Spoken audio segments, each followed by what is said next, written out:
America's first attempt to launch a satellite. A 6.5-inch sphere weighing just over 3 pounds was checked out by scientists and declared ready. A great wave of advanced publicity focused attention at Cape Canaveral, Florida, for the launching of Test Vehicle 3 of Project Vanguard. A preliminary to the scheduled launching of a 21-pound satellite in March. What happened is already unhappy history. Another setback for the United States in the race into outer space. Here are official Defense Department films of the launching of the 72-foot missile, a loss of thrust, and fall back to Earth in split seconds.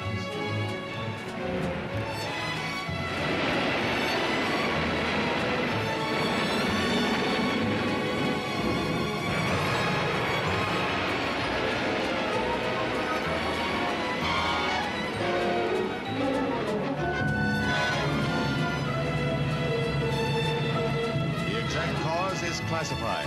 Neither the satellite program nor our missile development is affected, said Acting Defense Secretary Quarles.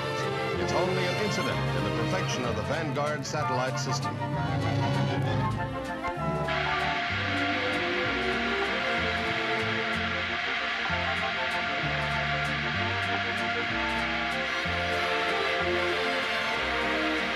T-minus 30 seconds on my mark.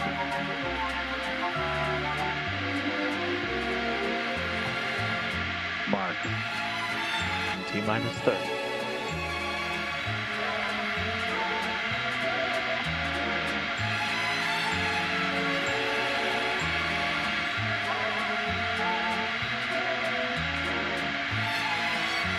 BBC school initiated. T-minus 10 seconds. 5, 4, 3, 2, 1.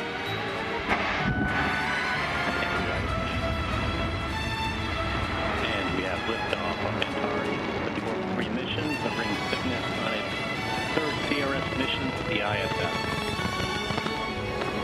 Got main engines at 108%. Attitude nominal.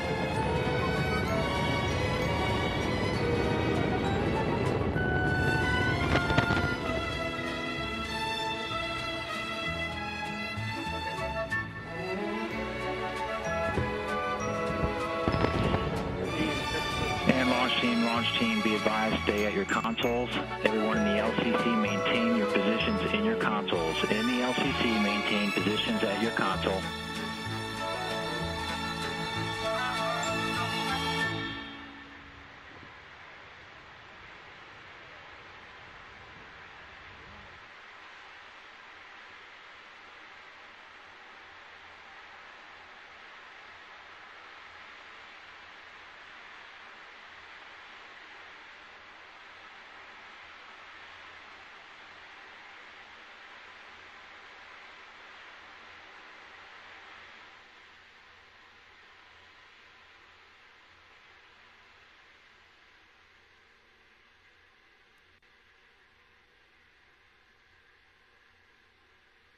America's first attempt to launch a satellite. A 6.5-inch sphere weighing just over 3 pounds was checked out by scientists and declared ready. A great wave of advanced publicity focused attention at Cape Canaveral, Florida, for the launching of Test Vehicle 3 of Project Vanguard. A preliminary to the scheduled launching of a 21-pound satellite in March. What happened is already unhappy history. Another setback for the United States in the race into outer space. Here are official Defense Department films of the launching of the 72-foot missile, a loss of thrust, and fall back to Earth in split seconds.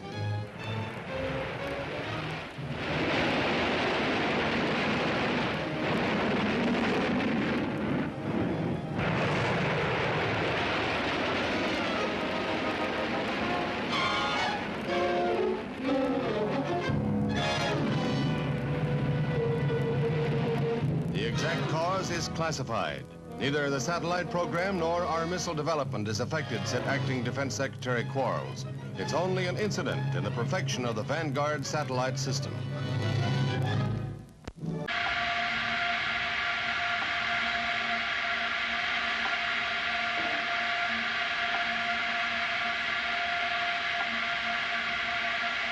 T-minus 30 seconds on my mark.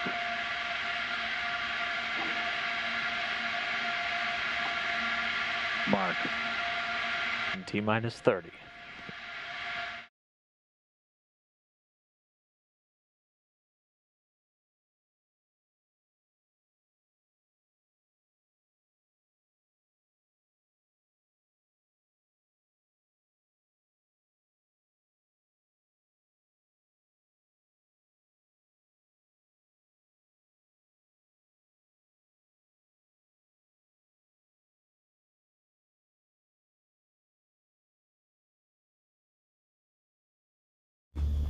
Yeah, I am muted. Alright, good. You didn't get, thankfully none of you are lip readers, right?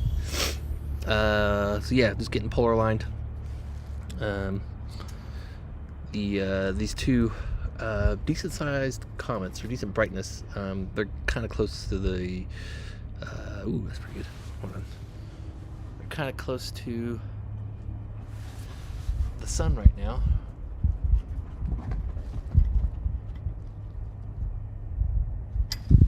So we're kind of limited in time where they're too, and yes, I did it on purpose, don't worry.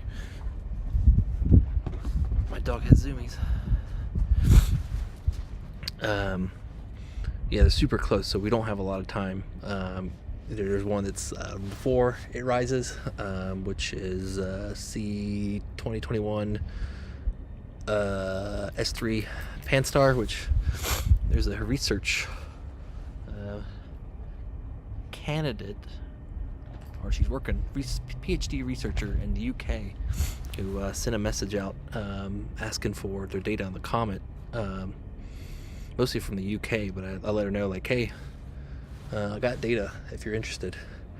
It's super low, so it's kind of hard for it to cut through the atmosphere, so it's not going to be the sharpest data, but you're going to be hard pressed to do much better unless you're in the south. Let's see, we need to go west slightly. This is probably good enough. If I mess with this too much, I probably will mess it up. We'll see what that comes back with. I'm going to be good enough. I could keep trying to go with this, but I will probably mess it up and then be cursing. So let's rerun it one more time. Yeah, so what we're doing, by the way, guys, if you happen to be in chat, Low Base Guy, despite his name, he's actually a macro photographer.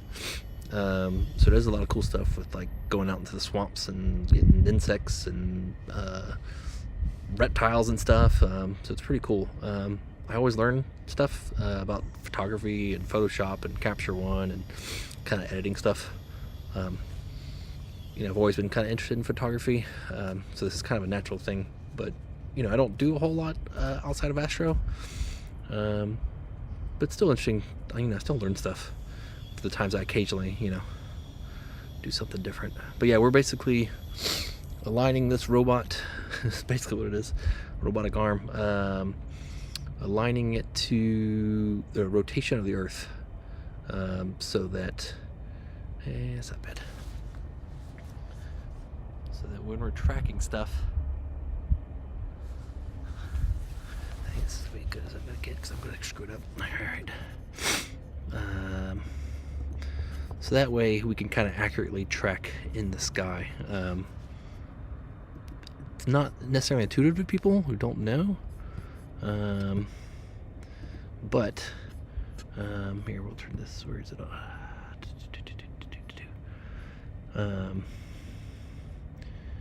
Where is it? Let's turn this on just to have some. The precision you need, mechanical precision you need to track, the movement of the stars on the Earth for long periods of time, like we do. You really need high precision, and a lot of that tech or that manufacturing capability is kind of difficult and very expensive. So we rely on a couple different techniques to kind of compensate that. Let's see, what are we gonna do? We gotta frame this up. This is from this morning's session. Let's see, where is it at in my sky right now? Oh, you guys can't see it, it's alright. Let's see, which way is it going? I want to make sure we frame this right. Yeah. 13. Okay. Actually, what time is that? What do we have it until? We have it until... What I'm gonna do is aim kind of where it's going, not where it's at. Oh, buddy Chris, you let him know. I'm live on YouTube now. It's the first time I'm trying it out, so.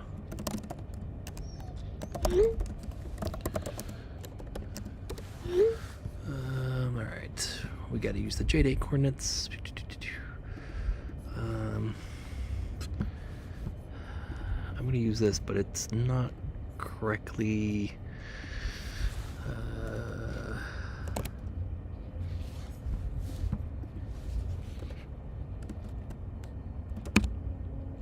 It helps if I spell. It's not correctly getting my, I think, my location.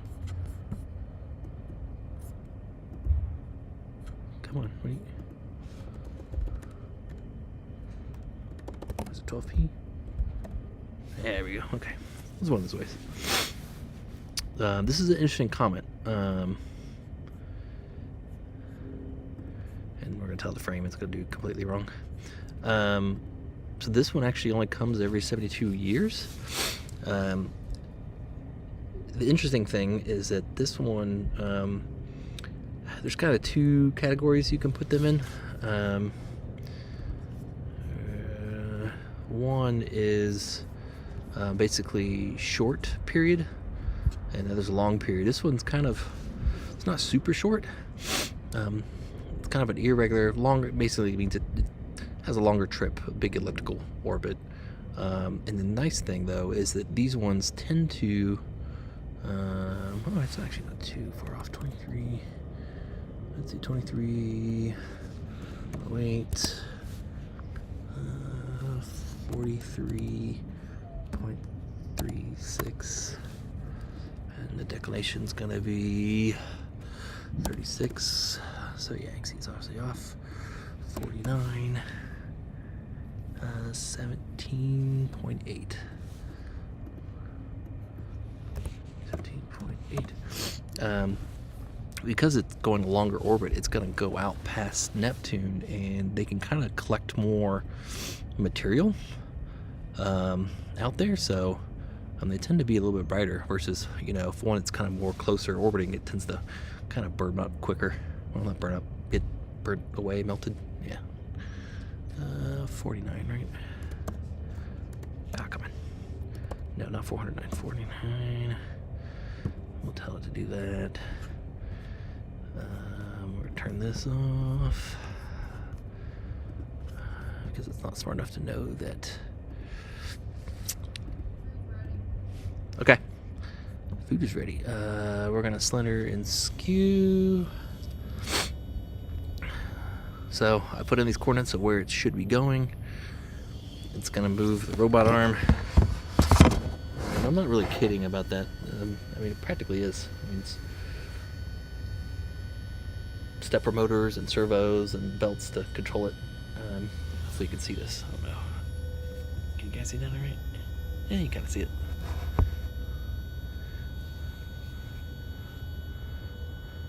I'll probably live to see the next one if I start exercising now. Yeah. Yeah, this one's actually kind of discovered. This one's probably been observed a bunch of times in history. I think in the 1800s, this were Pons-Brook. It's the two different guys who kind of saw it, and the other guy's like, wait a minute, this is the same one 72 years later. And they've gone back and they figure, you know, the Chinese astronomers might have seen it. It's still a little light out that way, so it may have problem. What it's trying to do is called, I think I can see it there, plates off. So there's a lot of stars, right, and knowing kind of where you're pointing, especially at these kind of deeper focal lengths, although this isn't super deep, but just in general, to kind of figure out where you're pointing and make adjustments. We do what's called plate solving. It's pretty neat. I need a graphic to show it. It basically makes a bunch of triangles that connects all these stars as points, right? And then it makes basically kind of like a unique fingerprint, right, of all these triangles to say, okay, well, let's look at what stars are here, and I'm I'm going to cancel this because it might just continue to have problems, and I don't care. We'll see if we're close. Oh no, it is waiting, isn't it? Come on. Stop. We'll see if we can see it, because if we're close, we should be able to make it out. I'm gonna guess we're not. Let's see if it could let me. We're gonna do autofocus. This might help it plate solve a little better.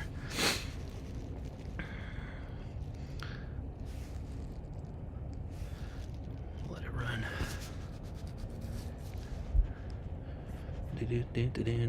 Do.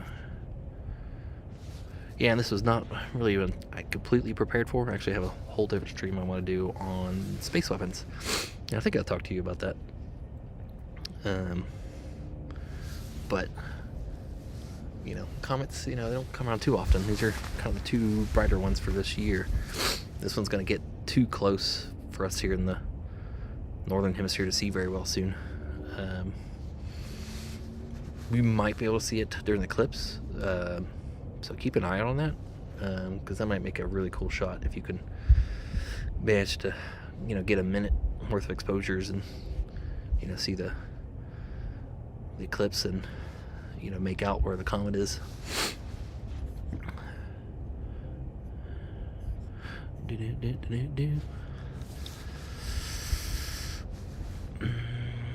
should be close. Let's hope that it'll plate solve, because we're running out of time.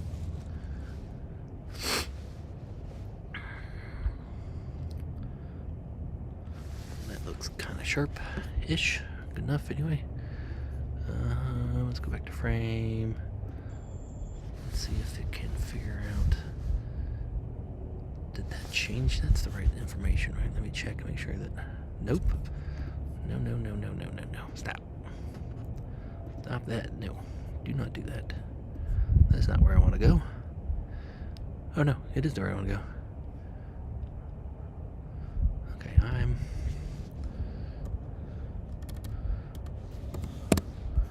like reading the stuff wrong. Here we go.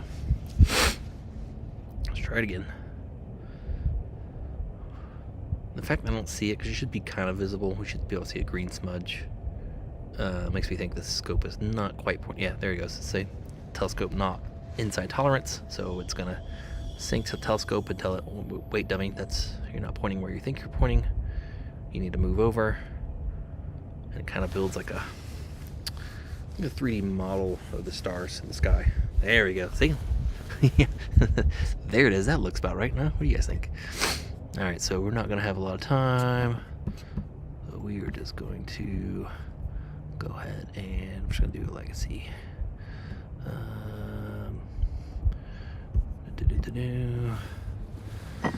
10 seconds. We're gonna focus on start. I don't really wanna center target, start guiding. Yes, okay. Camera on. We're not gonna park the mount. Cool the camera. The camera's running cooled.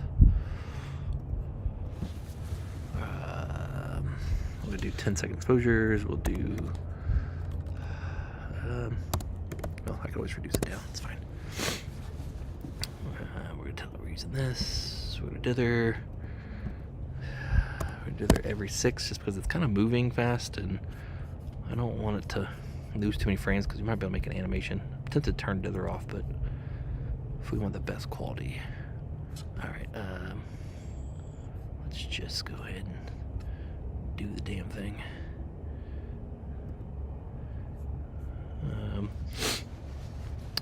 So basically I've got on here, let's see this.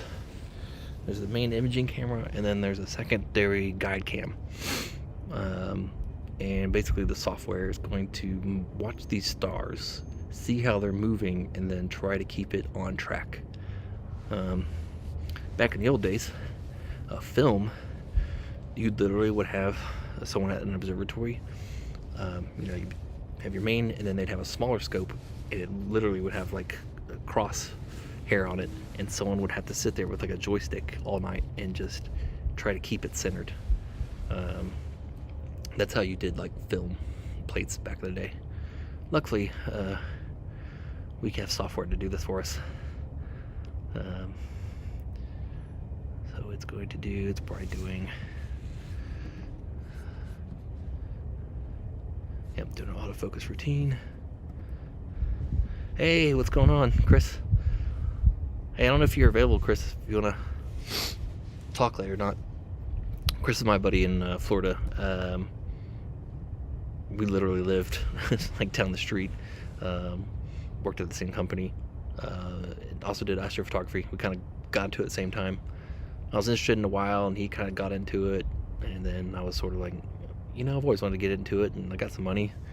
So it was sure as hell like nice. If I would recommend anyone for like learning anything quickly, like find like a buddy, like do a buddy system. Because it really, really helps. Oh, I didn't know you were gone. Oh, I explained a bunch of stuff. Don't worry, it's in the VOD, which I know you don't watch, no waste. We're getting started here, though. It's in focus. It's gonna be... It'll be on YouTube as well, which I am not checking if there's anyone on YouTube. Nope. It's the first time. I just want to see how well it works. I'm not really expecting. Turns invisible. Yeah, too late, buddy. Alright. Let's see here. Actually, I'm going to point my screen away from the scope because I don't want the light. Okay, we're getting images. Boom. So let me get rid of... There we go. So this is cool. This is good. I don't have it centered, but what I've done is put it where it's hopefully going to be. So that way I can do an animation. And yeah, let's see. I could probably do a live stack as well here. Basically take the data that we're getting and then kind of tease out some details. So you see how quickly that's moving. Like, you know, these are 10-second, right? So this is moving pretty fast, which makes sense. I mean, it's not super far from us. It's going past us already. I think it's already past us towards the, like I said, towards the sun. But it's booking it. So we can always like put a little cursor and just, oh, it dithered. And see, God. Let's see what's our guiding light tonight.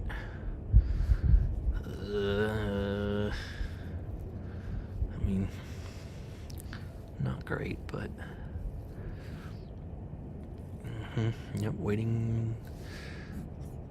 Yeah, it's the only sucky thing with I got a dither is, you know, if it's moving this fast, then we're gonna miss those frames, right? All right, that one's because of the dither. That's why it moved that time. So it's kind of misleading. Sharpness is okay for where we're at in the sky. I'm kind of shooting over a house, kind of towards Boulder, Colorado.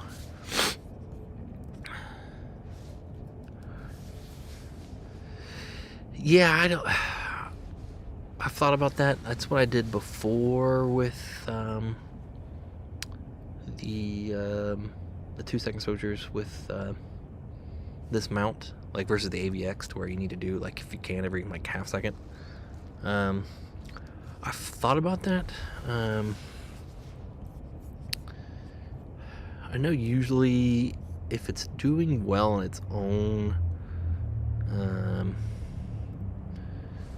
I think PhD will kind of let you know, like, hey, you don't have to do it so aggressively.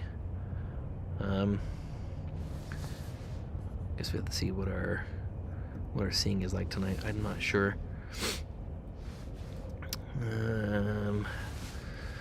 Looking here at the star profile, which is kind of dark on me.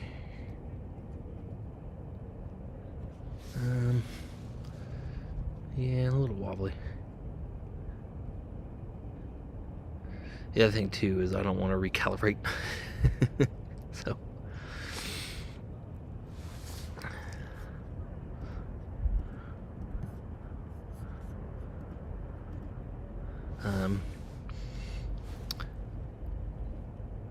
And I'm not using high noise what I'm shooting at, but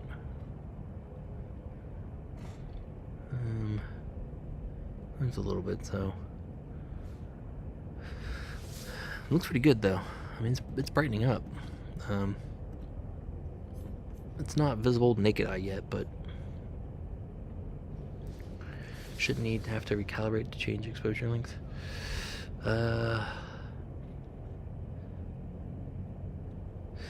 Yeah, it's about, where are we at right now?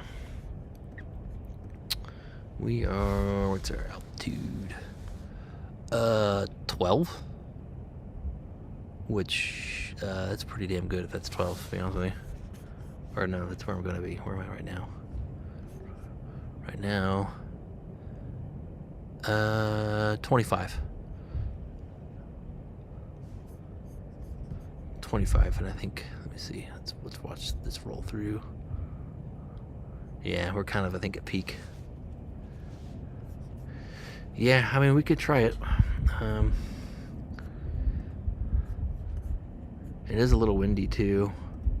A little breeze. Oh, there's a little satellite going by. I'm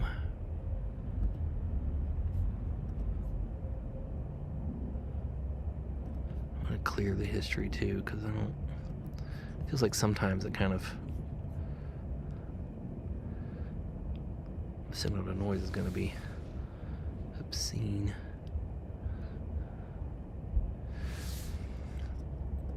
All right. Oh, no more satellites. Yeah, there's a high chance we'll see satellites, guys, because it's, you know, the sun is still up. It looks like I can make out the tail there. The sun is still where it's going to reflect off a lot of stuff.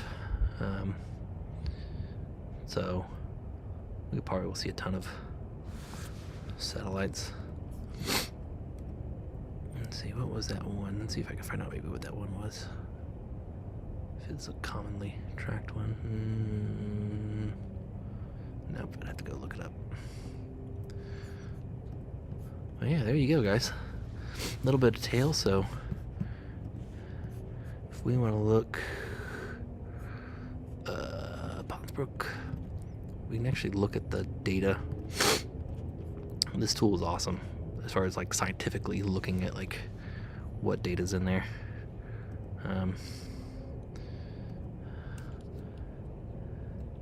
You can see there's a gradient from, you know, you can kind of tell where the sun probably is, right? Which makes sense because that comet's tail, which is kind of hard to see in this photo, but it seems to kind of be going away from that, right? Which makes sense. Oh shit, here goes autofocus. I really tend to turn that off.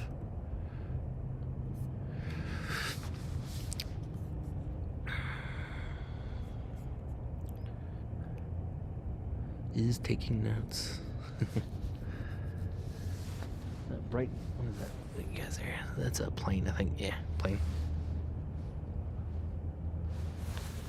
You guys might want to see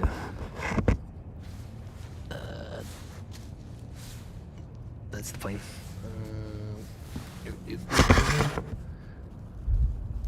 There you go. There's a plane, and then there's a Jupiter for you. Stretch.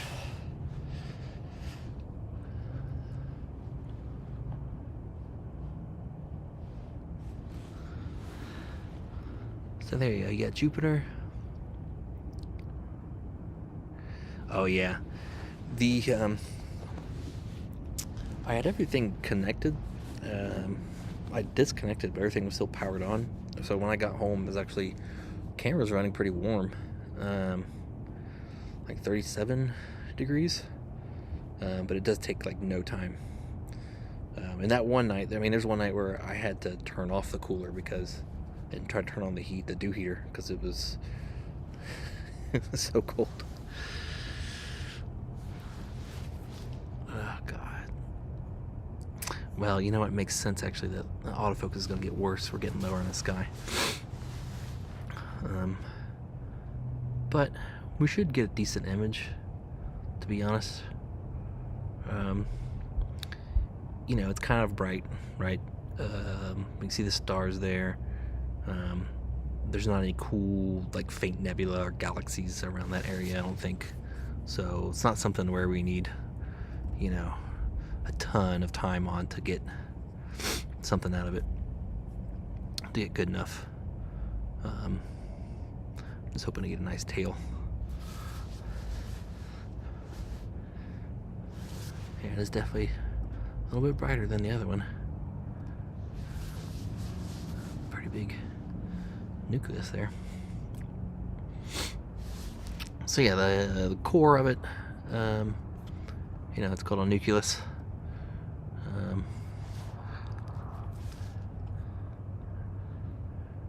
Yeah, you see a difference in those two images right there, like the sharpness, right? Like if you looked at the previous one and then looked at this one.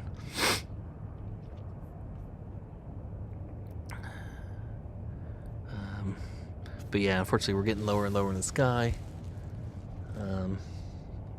So focus and guiding are going to be a problem.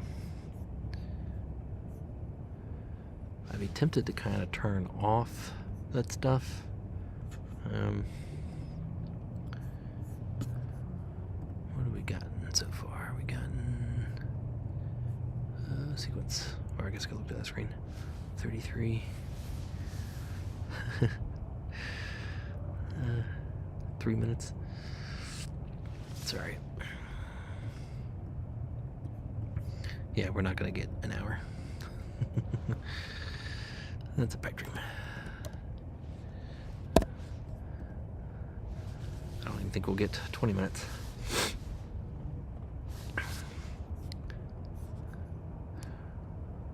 One thing I'd like to do, I think would be a cool idea, would be to write something that, you know, does a slight adjustment to,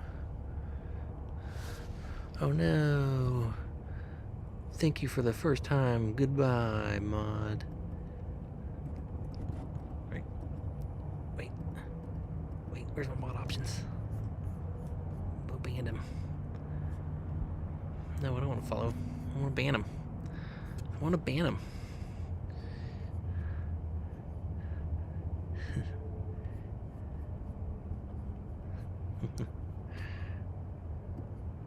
Adjust these things here.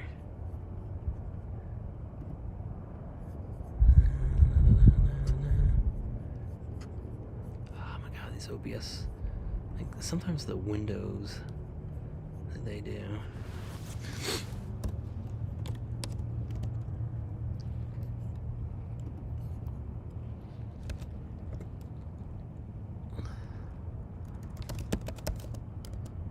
That's a great name though, Suppressed Dust Pad.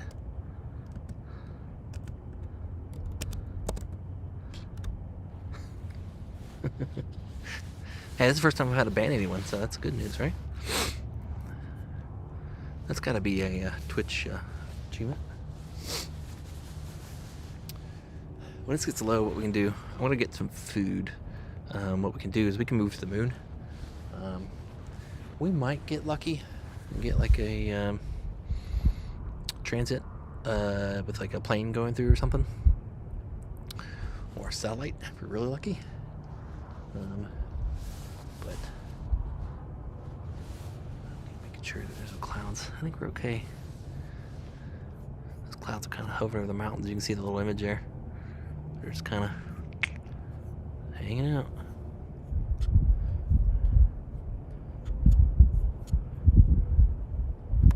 Oh, now this is full screen. The bad thing about here is the this ground is like, there's no snow on top of it, but below the ground it's like ice. So standing here on this shit is... Oh, you told Brad? Oh, that's cool.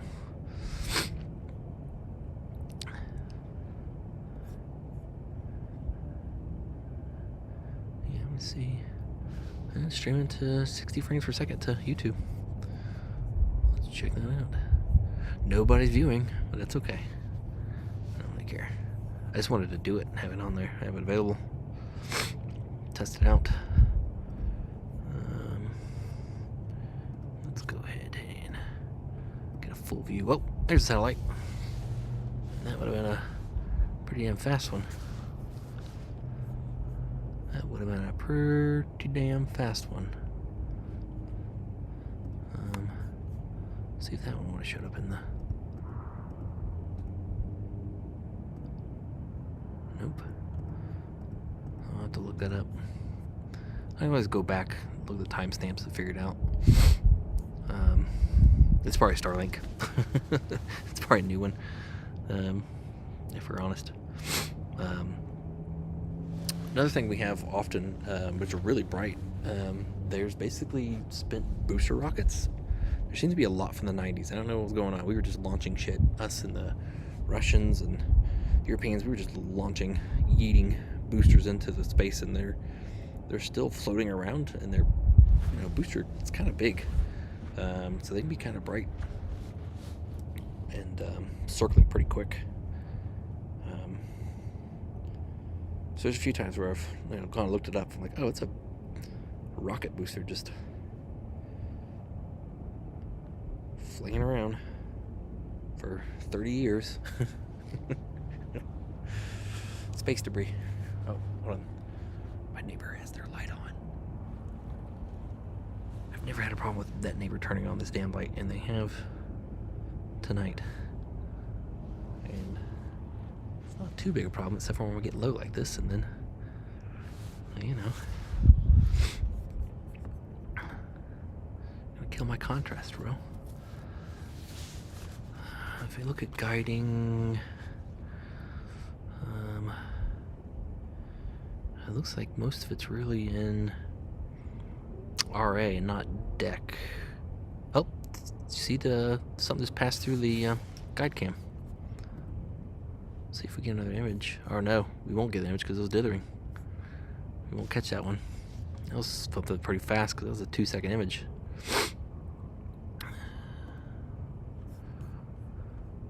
Hopefully you guys caught that.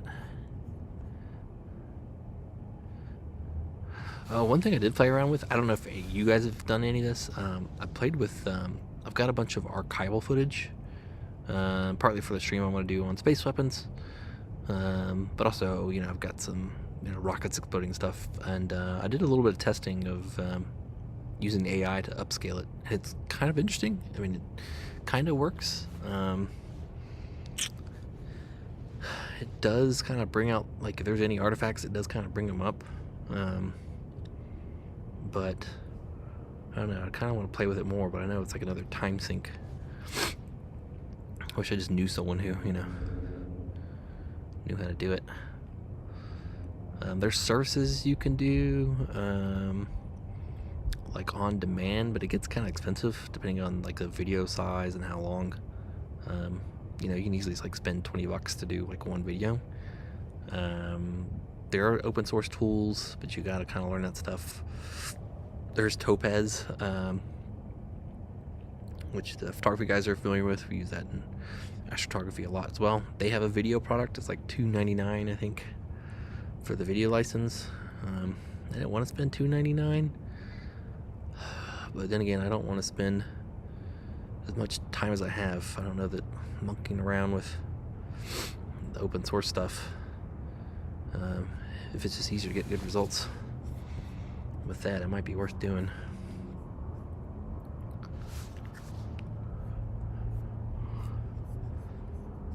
How long do we have before this thing is where we can't look at it? Where are we at right now? We are approximately 22. Yeah, not bad.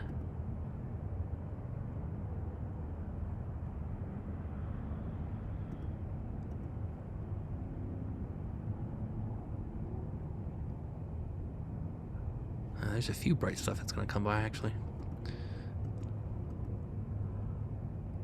I was looking at the wrong number. Here we go. Stop. Here, let me switch to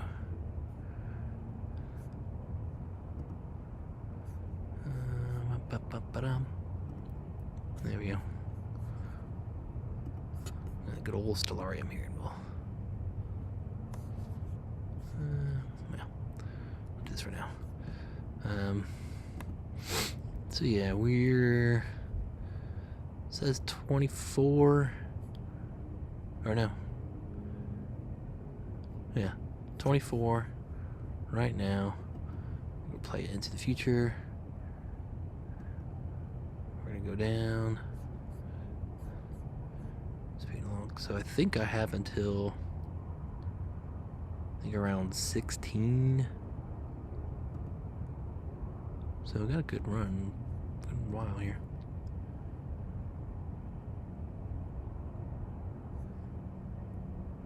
Oh, see, there's a bright. We can go back.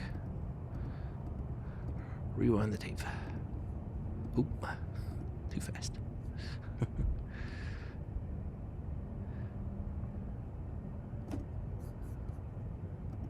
Ah, no. Yeah.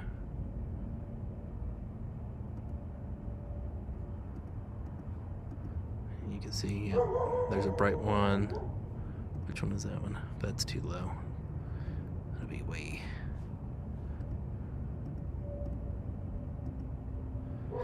So it's 11. 13. So we maybe have another hour? Maybe?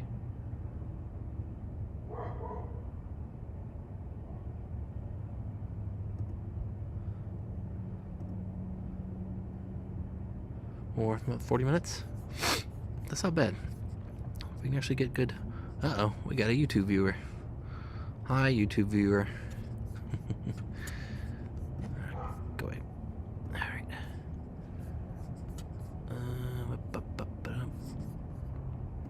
There we go. Alright. I'm gonna let this run.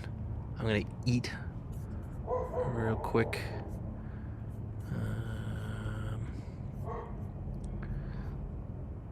I need some, like, you guys can listen to dogs barking and coyotes.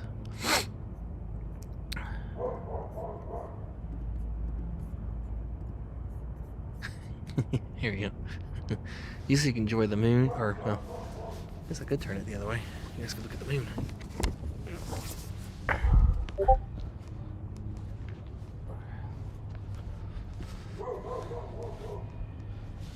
that's kind of bright, isn't it? Yeah. I don't know. Jupiter might be kind of more exciting. Even though it's smaller. Alright. I'll grab some food, guys. Yo, what's up, Brad? What's going on? I was about to go get a snack. Thanks for stopping by. Be rad. Miss you, buddy.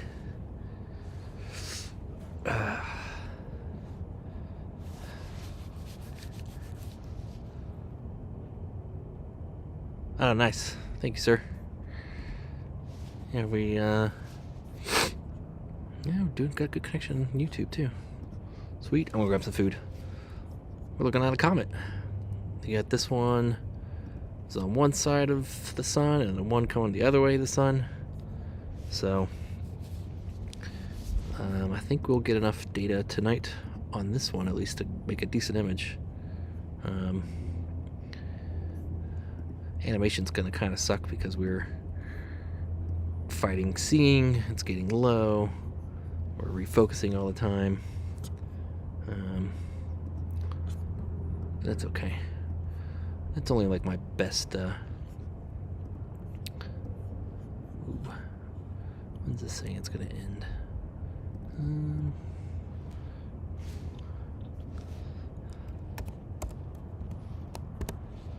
This is probably optimistic because I don't think it's very accurate about taking their dithering time into account, but that's alright. Yeah, my best content has been making comet videos showing it like move through the stars, or but this one's just, I don't know, I don't think we'll be able to do that.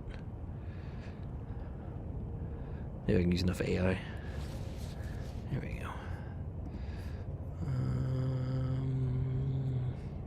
Alright, I'm gonna grab food, guys. This is gonna run.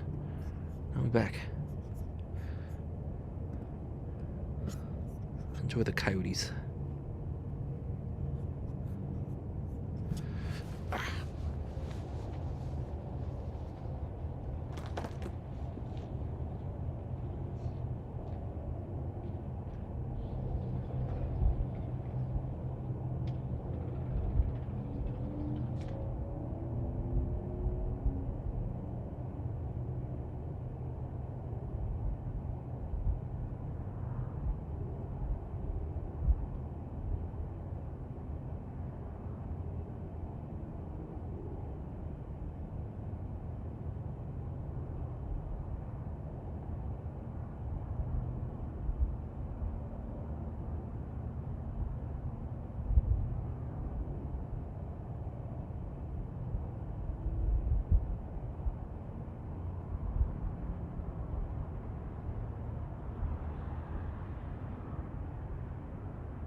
We looking?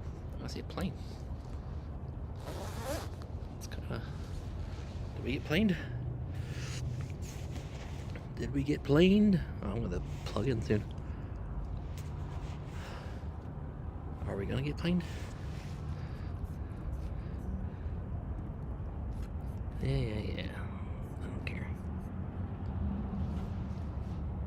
I think we're gonna get planed. There's a plane that's pretty close by. Oh, I guess I can take the snack off. Alright, can you see? There you go. You can see the plane. Oh shit, where's my laser? Well, not too late now. I say I can find out if we're gonna get planed by. Get the laser out. Although I want to hit it, but just, you know. Alright. So we got data. What I'm thinking, we could probably do a quick semi-live stack.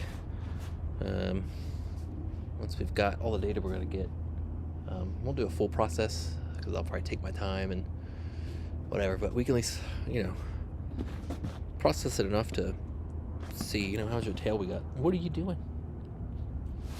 Want to say hi, people? Puppy. There you go. My buddy. He's gonna play. Alright.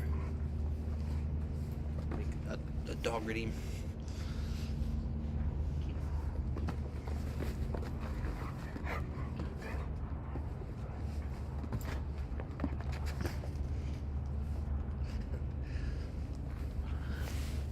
Let's see. It's like, oh, Dad, we're outside. You're playing with me.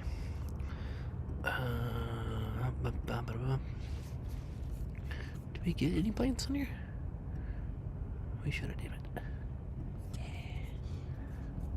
Let's see. Look at the history. Okay. So we got 156 images. It's not bad. Oh, puppy.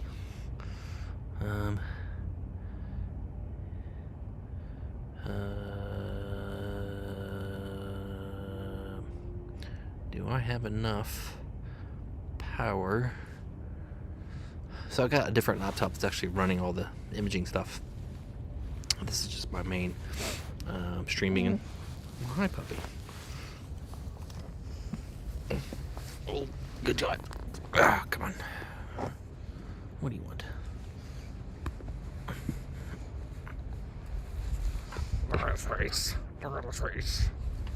Look at his face. Alright, get off me. I want to wrestle you, you lunatic. Get off me, ho. See anything here?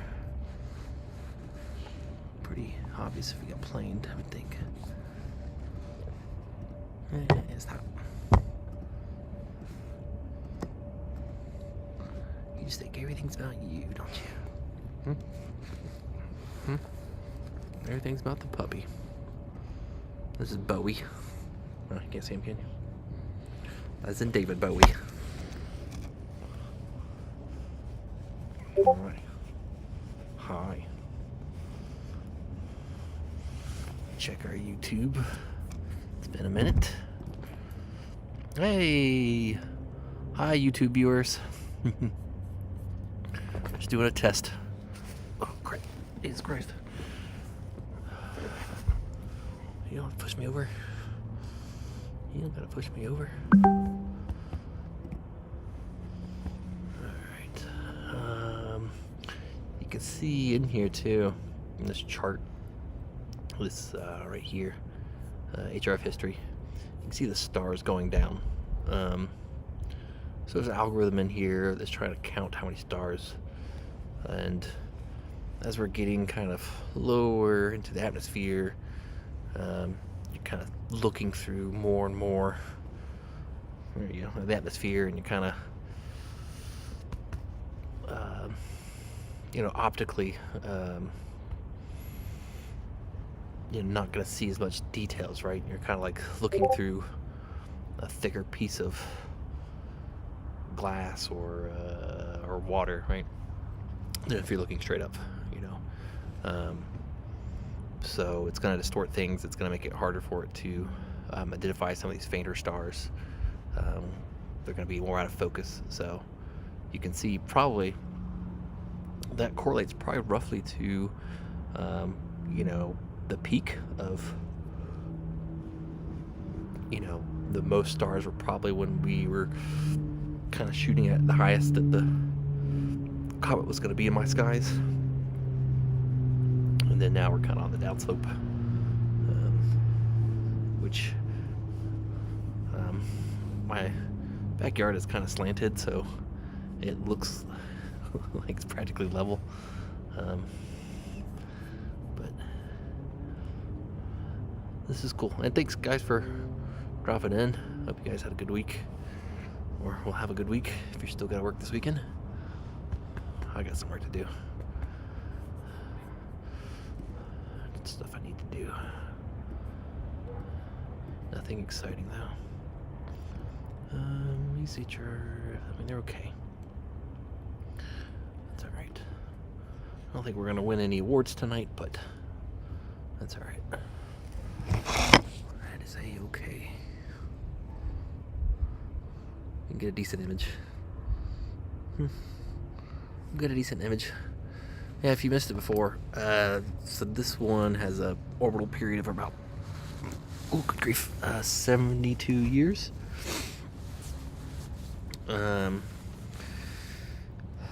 It's kind of got a, I can't remember what they call it, long, so let me find a graphic to show this. But basically there's kind of two categories of comets based on their orbit.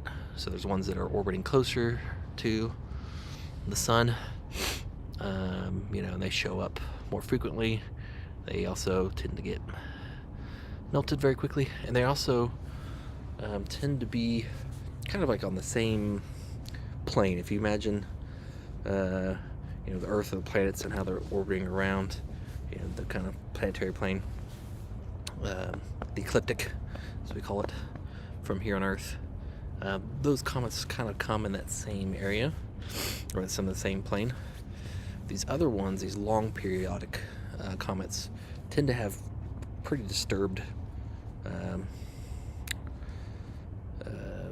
orbits.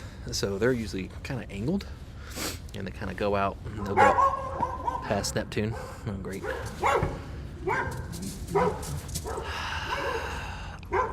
I really hate their dogs. They're a pain in the ass. Every fucking time. I think one of these times I'm going to shoot them in the face with a laser. Or at least a water bottle. Maybe that'll teach them. Bowie, leave it. Hey. Bowie. Leave it. Relax. Relax, Bowie. Relax. Come here.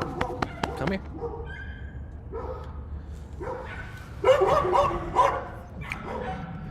Useless. Hey. Just got here. Yeah, we're also streaming on YouTube. First time testing that out. So yeah, this is Pons-Brook. Let me see if I can find an image of what I'm talking about. The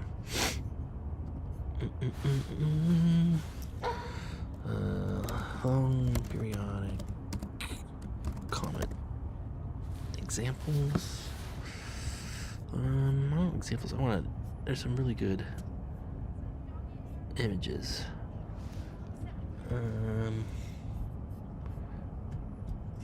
This will kind of. It's a small image. We need something bigger.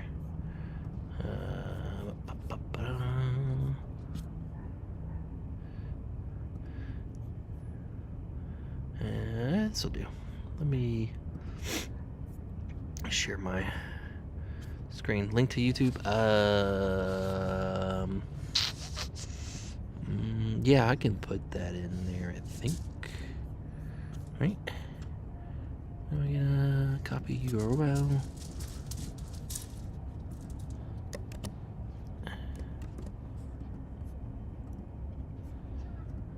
There we go. Alright, and let me share my screen so I can talk about this. Talk a little bit about comets. Hi, Bobos. Hi. Chrome. Uh-oh. That always means that we're losing guiding, or... Okay, alright, if you look at the screen, alright, it's just, we're not completely over, but you can basically see the guide cam is actually looking at the house, which, not far off from what I thought. I thought about 745, 740, so I'm going to tell it stop, because it is not going to be able to do anything about that. So we got probably about 5 more minutes, and you'll see the house kind of come in view, which is kind of neat, I guess.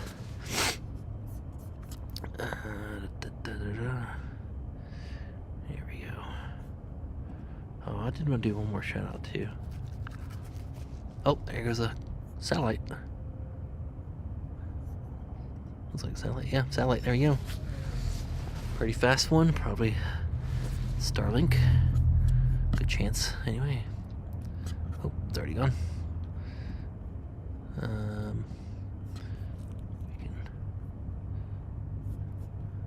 there's anything we can tell about it. Okay, fine. Oh, you can go outside now? I want to be outside now. I want to go outside. Yep, dither skipped. Yep. Won't be dithering. This data will probably mostly throw away, but we'll go ahead and collect it. Where are we on the sequence? So we're probably going to be more like 200, if that.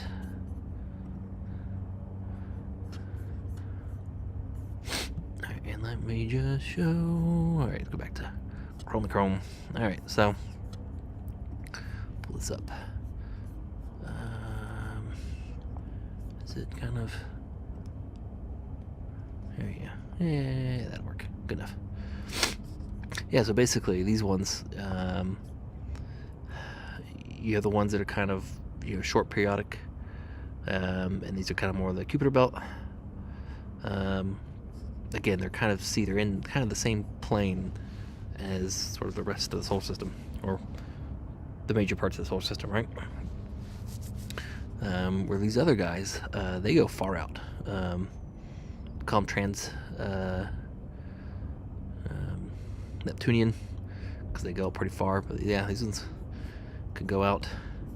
See, this one shows. Yep, there's the ecliptic. Ecliptic's kind of where the most of the mass kind of comes in a nice plane. Same thing with galaxies, right? It's just basic physics. Conservation of momentum. The thing spins around, it kind of squishes. But these bad boys, they do come from far out. Halley Bopp, good example of this. And let's see, we'll look this up real quick. What? Hi, Bubos. You go inside now, you big babies. And the other time, you just want to play all the time. Not Bonds. Pons. Oh my goodness. You big baby. Yeah, you can see. Like, this is a sketch. Suck it, sketch. We're taking photos. What? You want to play? Let's see. We'll just have this read.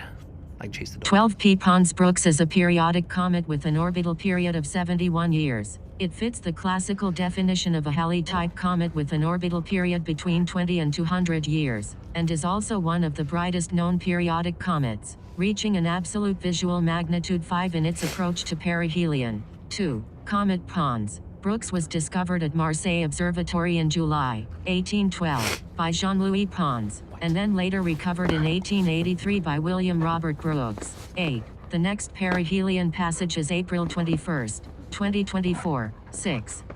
With closest approach to Earth being 1.55 AU, 232 million kilometers on June 2, 2024. 9. The comet is expected to brighten to about apparent magnitude 4.5. 5. The comet nucleus is estimated to be around 30 kilometers in diameter, assuming it was not producing too much dust and gas during the 2020 photometry. 7. 12P Pons-Brook may be the parent body of the weak December Greek letter Kappa, Draconids meteor shower that is active from about November 29th to December 13th. 10. Let me go get a power here, guys. Let's.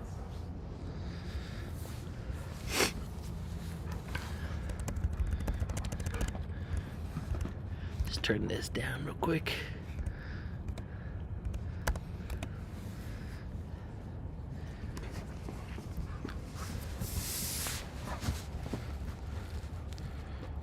We're gonna move. Hey, Entropic.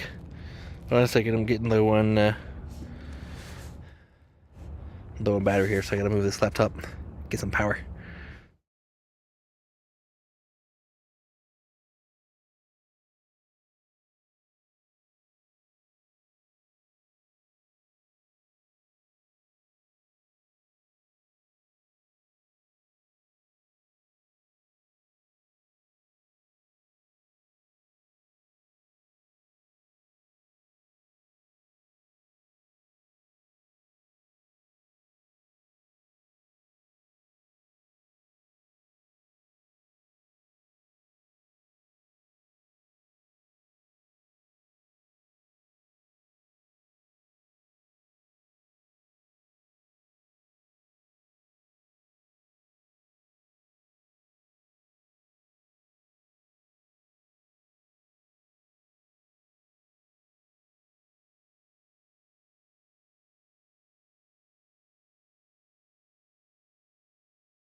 There we go.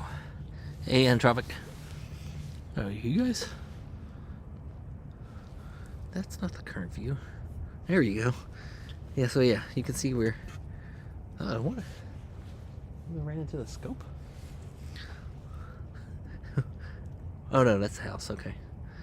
I only saw the one by itself. I was like, what? So yeah, we've ran into the house now. Let's take... I need like a little chair. Oh, you know, I do have a little chair. Let me go get a little chair. Let me go do that.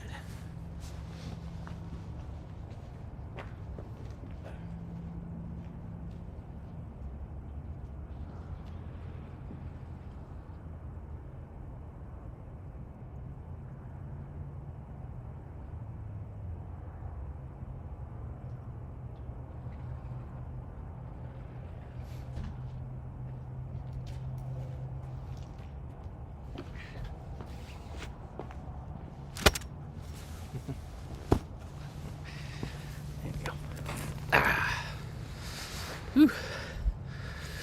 Yeah, definitely do. So right now I run off of AC power from the house. But I do have a large solar generator, and I'd gotten a smaller one that would, you know, think like, okay, well, just the laptop and the camera on the mount. You know, I can run the mount off of DC. The camera can run off. Yeah, the camera can run off DC. I need a converter for that. The laptop I had at the time could do, like this one can do DC. But yeah, with a real freezing cold, it does really impact the battery. So I had to get like kind of double the capacity, and then like put it in a blanket. So it did help though. Oh crap. So now that what I want to do real quick, actually, since we've done, we can look at other stuff, but let's look at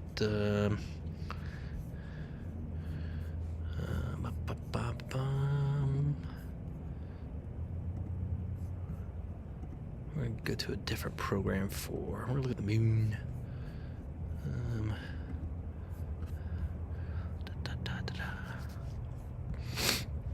Nina is not good for lunetary, solar, or planetary. I'm kind of surprised they haven't. I mean, everyone kind of guess that's their focus, but I'm a little surprised they haven't.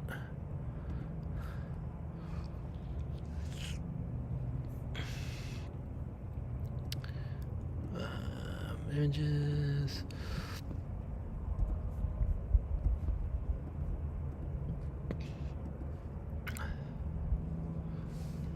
All right, you can't tell, but that's a house. All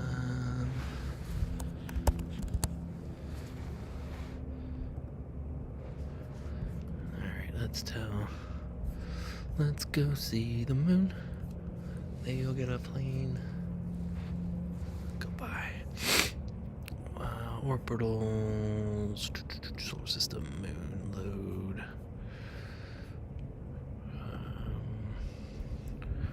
I could do this in Sharp Cap 2, but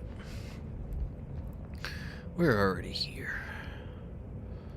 Let's say we can look at the moon while I took a look at that comet data.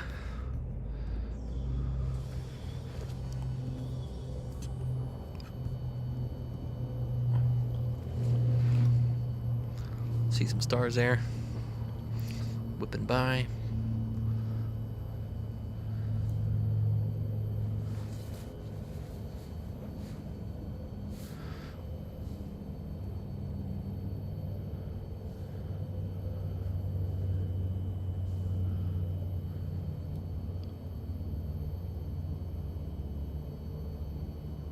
Ooh. Ah! That looks pretty bright, whatever that is, huh? Yeah, I know you can't figure out what you're looking at. I know this.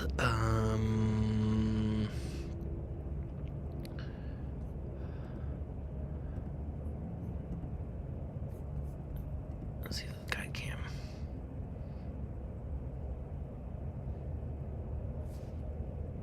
Alright, so we gotta be close. We definitely are close.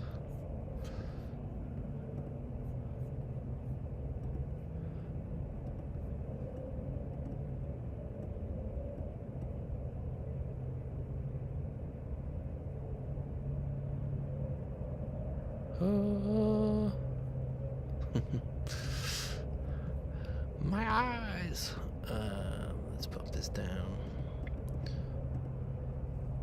There we go. A little better.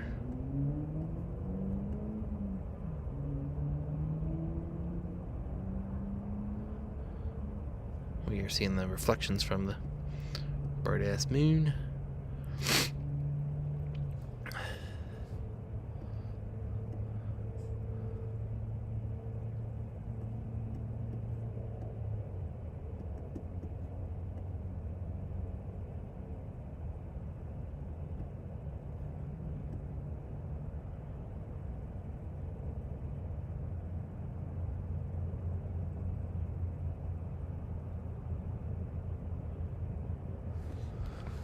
Oh, let me look.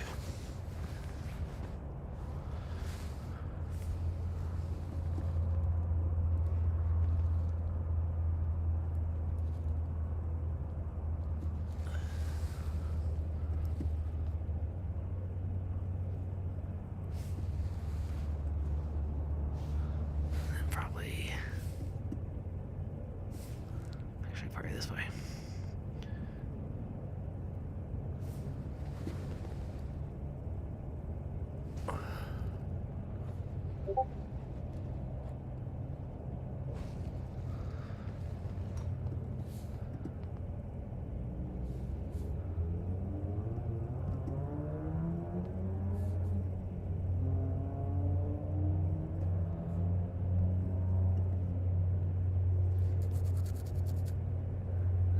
That's gonna be enough to play it solve.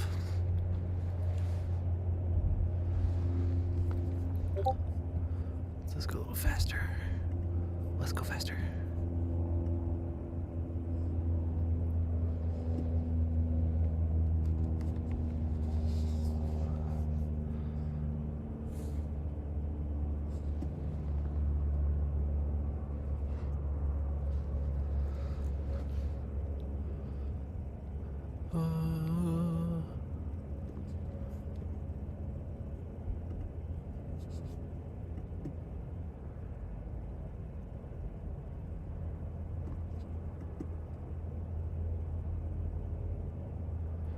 See how fucking bright it is, huh?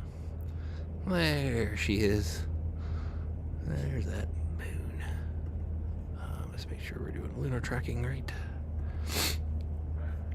And we can drop this down. We can speed this up.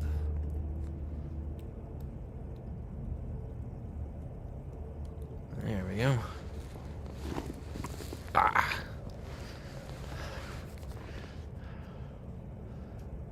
You can see how wobbly the atmosphere is. Let's see. Let's make it look a little bit more to human eyes.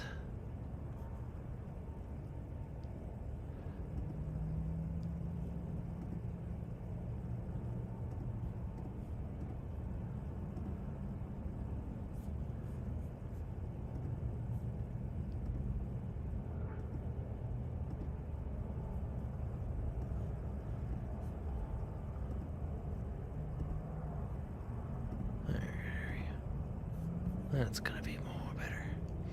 There we go. Let's go a little higher. There we go.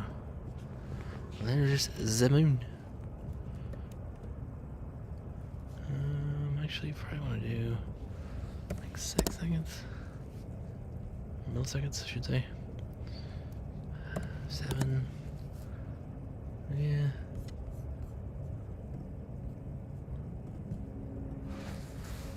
Zero this out. So see. Stop it.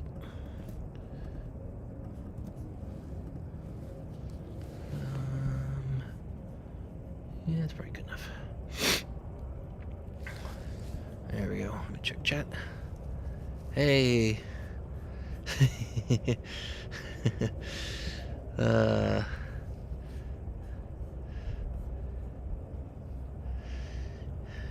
Yeah, it's true. It's a good point, Anthropic, about the thermal efficiency. I think it just has to do with the chemistry of lithium.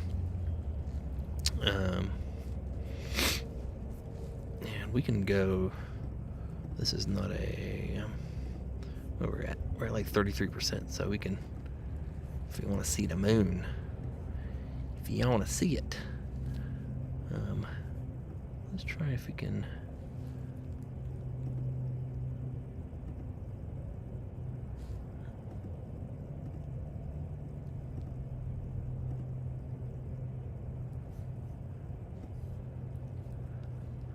It's fucking bright. Let's really zoom in. Let's see if we can.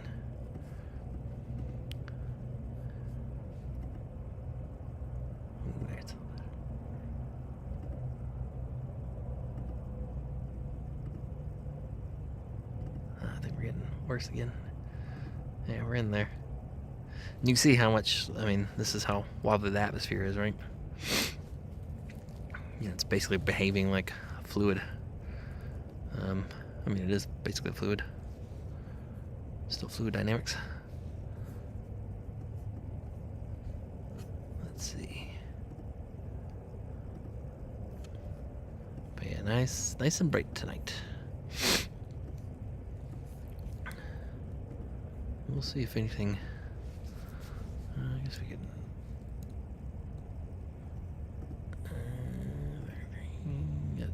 That's what's 40 like. Yeah, it's not bad.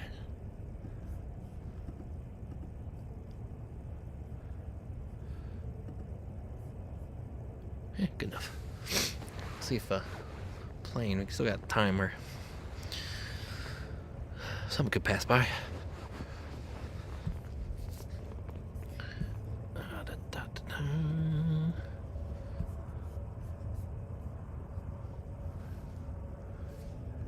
Yeah, dang batteries always getting in the way of thermal efficiencies. Yeah, I think it's just the chemistry.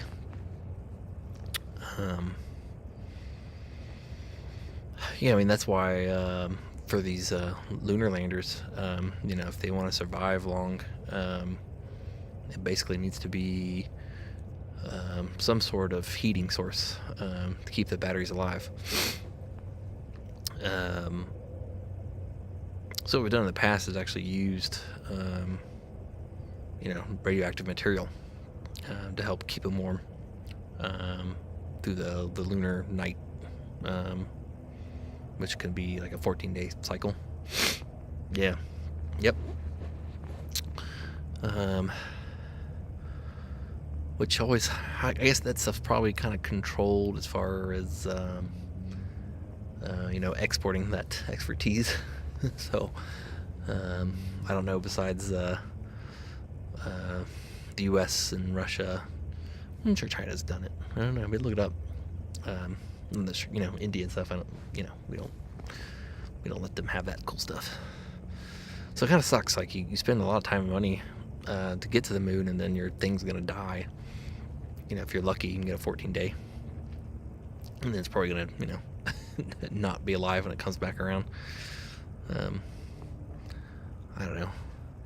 I think I'd work more on trying to make it survive somehow. I'm sure someone will do it. Alright, so we got this image going. Let me check. Let me check my. Oh, what do you know? I show the moon and we're getting more people on YouTube. Just like TikTok. People love the fucking moon. Oh, I just noticed. There we go. Hi. So we have. Oh, that's all right. We're gonna make another. I didn't think about this. I didn't think this through. It's okay. Open another instance. Yep. Shut up. I guess we should. We gotta put it in the corner. We'll put baby in the corner. Well, I've got it kind of centered, so it's really not gonna go in the corner a lot. There you go. We'll let it peek. If I hear any planes coming by, I'll fire it up. Actually, I should check real quick if there's any satellites that are obviously gonna pass in front. Let me just check. This won't be the definitive source, but it will let me know if there's, you know, well-known ones. Let's see. Nowhere. Nope. Boo. I could use another source, but because this one doesn't have everything, but it's good enough. All right, we're gonna go. Instead of looking at the cameras, we're gonna look at the folder. We're gonna look at that cometary. Comet data. Cometary.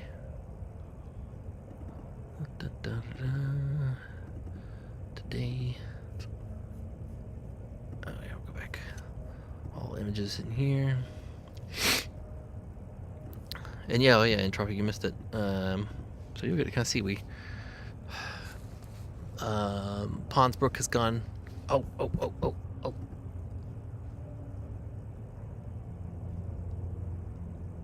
Oh man, it's just out of the field of view, that plane. Ah man. It just skimmed the top. Womp womp. I thought we were gonna get close. Get lucky. It's alright. So let's. Good grief. Let's go in here. Let's tell it to live stack. We are going to tell it what we're gonna do. Yeah, we're not gonna save the frames. Fine.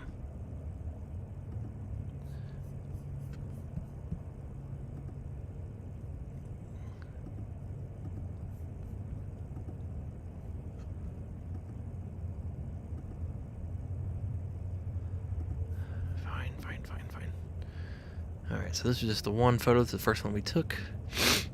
So it's only 10 seconds of data. Alright, now we're gonna have to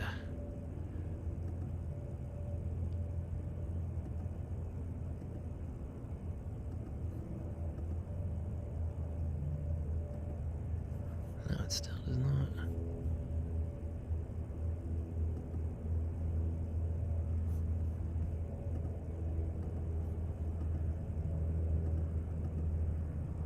Why?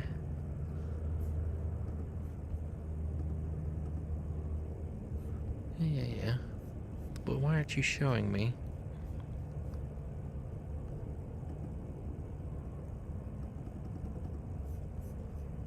What are you doing? What are you doing?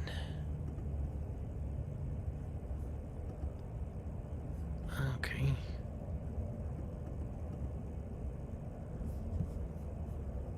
Circling it back. Actually, good grief.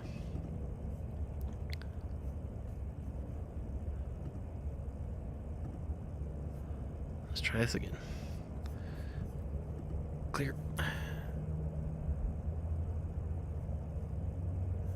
So we got one frame. It does not.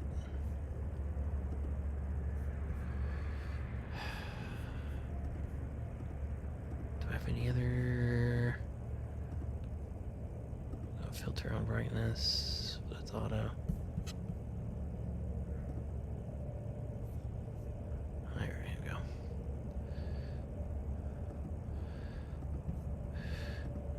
And you.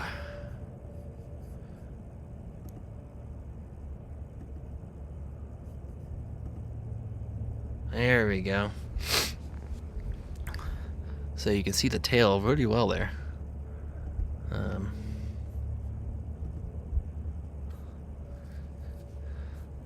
you can kind of tell, how far it's moved, right? So early on in the frames, we could tell that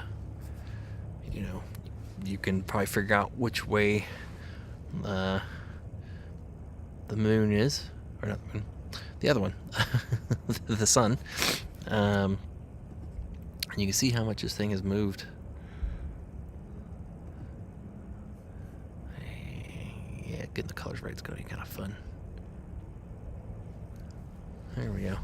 So yeah, you can see we've got a nice tail there. So cool. I'm thinking, yeah, it's gonna get.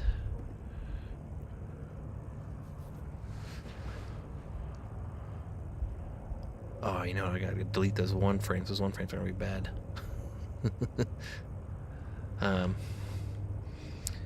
We're rejecting some of the frames that are probably lower quality. But yeah, I mean, you see how much it's moved. That's cool. You can get an idea of the tail. So this is stacking on the stars. When we try to make a proper image, we'll stack on the comet. So we'll probably be able to really see the details. Yeah.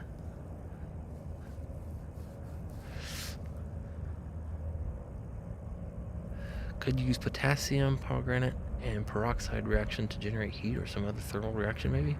Found another rabbit hole jumping. Yeah, that's interesting.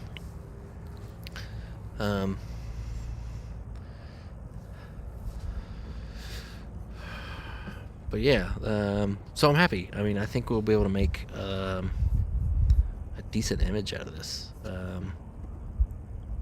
Which, there you go. This is a little bit more kind of the true color. Let's zoom in.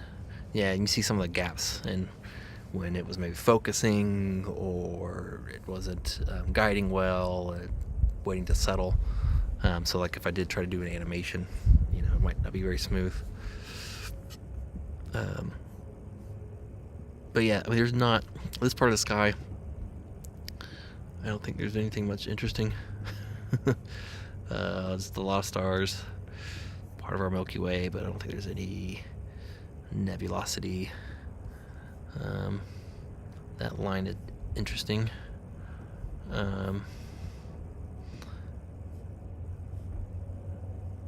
It looks like it's the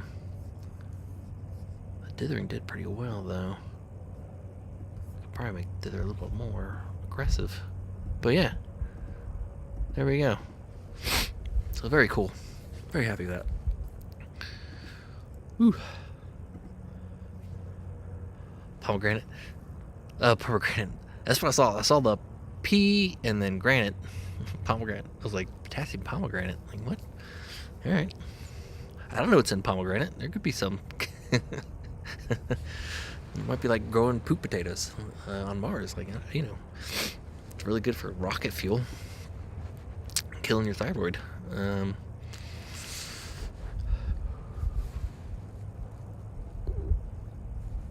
Got, what if you cut this? There's the top there. That's Jupiter there.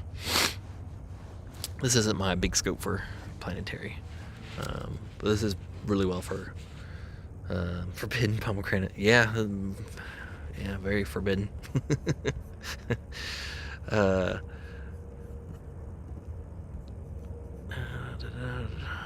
I forgot what you.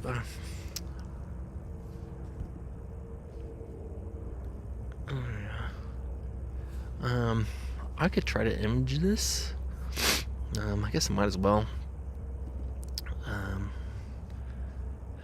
We can try to see. I think you can see how much the atmosphere is moving. I don't know what the seeing is supposed to be like, but let's find a detail. Fun fact, guys. So you can kind of see in here. You see how this is kind of what you would call bluish, kind of a blue-gray. That's true. Our eyes don't pick it up very well, just because of how bright the moon is. But the cameras, we could bring it out more. But that's basically because there is titanium on the moon in the regolith. this is also, you know, where the lava flows were. But that's what that blue corresponds to. And then there are actual orange spots in brown.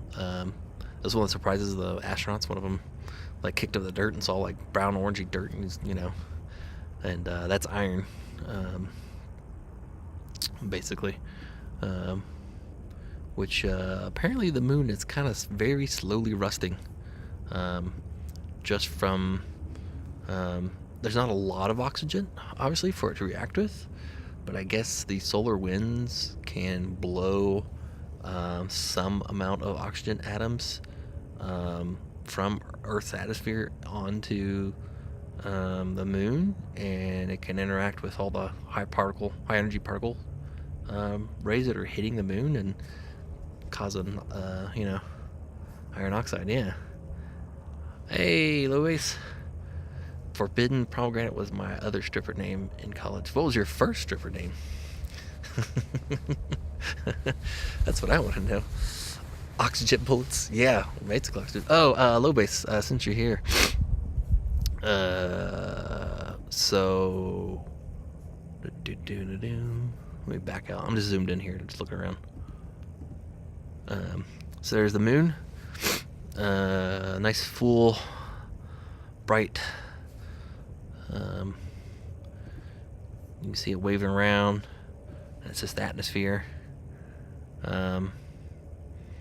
It's a funny thing, you know, I'm higher up in the, you know, I'm a mile up in Denver, right, versus when I was in Florida. But because of the way the jet stream and the air kind of flow over the mountains, I don't have as good seeing typically as in Florida, because Florida's kind of flat and the ocean on both sides. You can kind of get more steady currents going across it. So what I used to think was like bad seeing in Florida is like good seeing here. So I do kind of miss that. But yeah, I think this is probably, let's pick up focal point and we can try to, we'll do a, we'll see if we can process the moon. Let's find something we can, if we can, is that sharp or not? Ooh, I feel like a,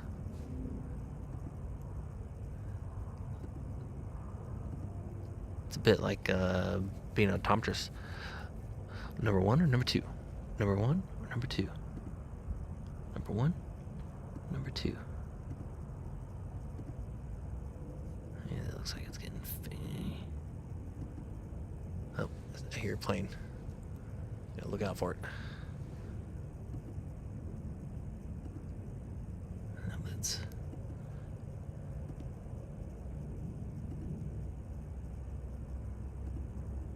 I mean, the thing is, like, the moon's large enough to where even if you, like, let's say we're focusing on these features, right? These other features, like, on the edge are gonna be out of focus, right? I guess we can find Tycho here. That's a very good one.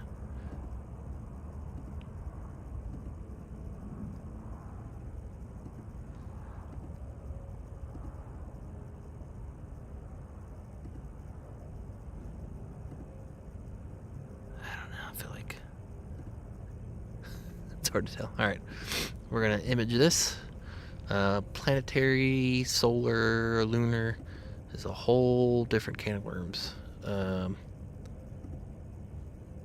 very different discipline than what we call deep space objects. So galaxies and I mean, it's different than comets. It's different than galaxies. It's different than nebulas. Even galaxies and nebulas are different.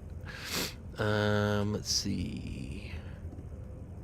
We are there. Moon. I don't think we need 1,000 frames of the moon. But fuck it. Let's roll. Alright, while it's doing that, let me show you this, Louis. So we took a look at that comet data. We did a quick stack here. So we can see, we can make out a tail a little bit more easily now.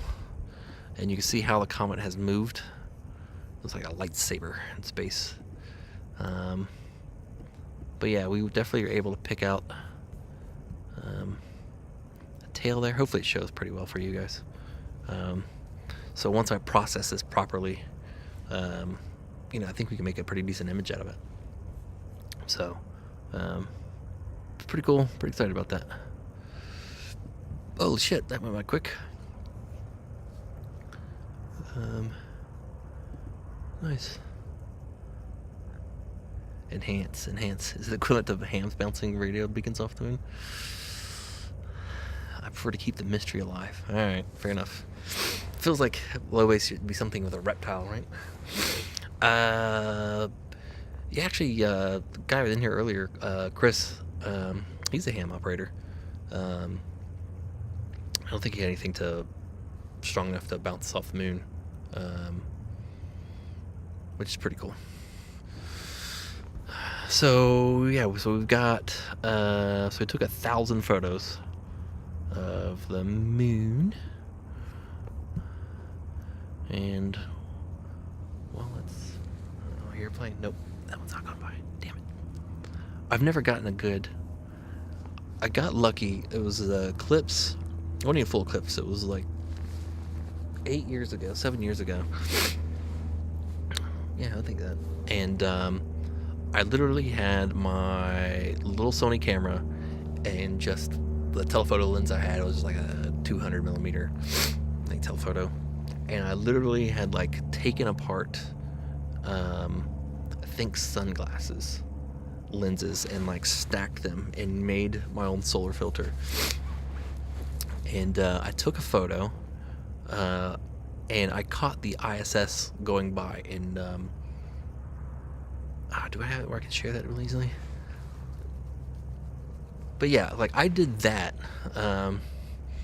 which is cool. At first, it looked like a little mechanical like fly like next to the sun. And first, like, is that like the insect or like no? There's no way with like how much darkening I did with those lenses. Like something would be reflecting. And then I happened to look up the path and like, yeah, it's totally the ISS.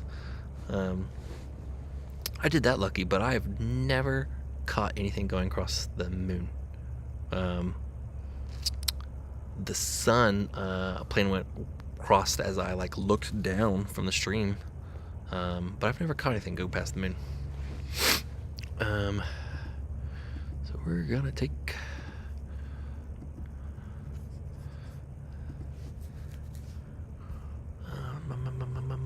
where is it? Auto stackered. Yes.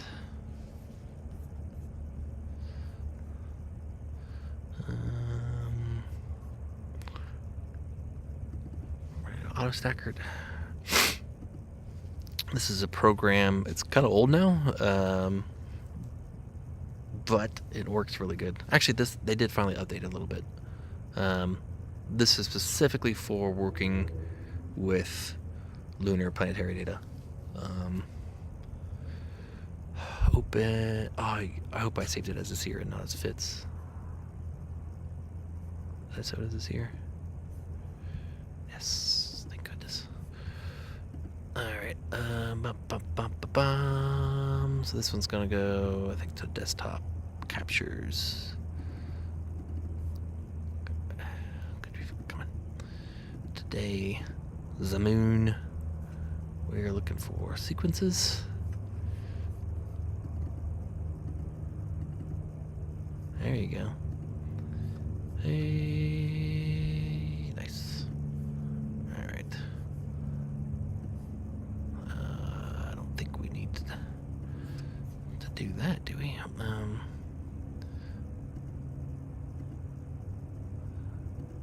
What this does, it's going to look at all these frames that we take, and we're going to tell it. Let's see how well this does. Before we do that, though, I can't even see that. Where'd you go? There you go. We're gonna do.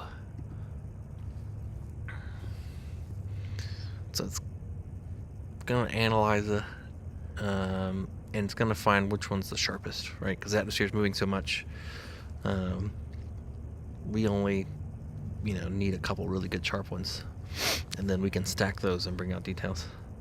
It shows you this little quality map, so you can see like really, really good, then bad, and decent. So interesting little curve there. Looks like we had more good than bad, so that's nice. We're gonna tell it to auto place. That's probably overkill. There's not a real penalty for overkilling it.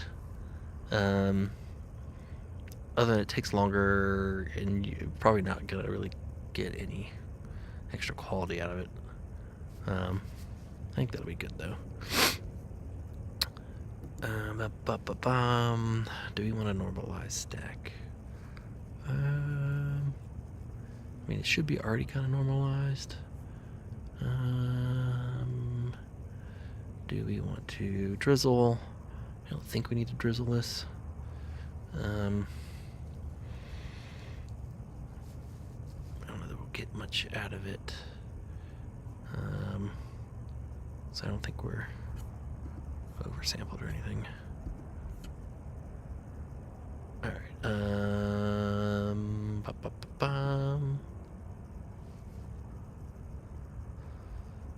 tell it to stack. Oh, I guess I could have,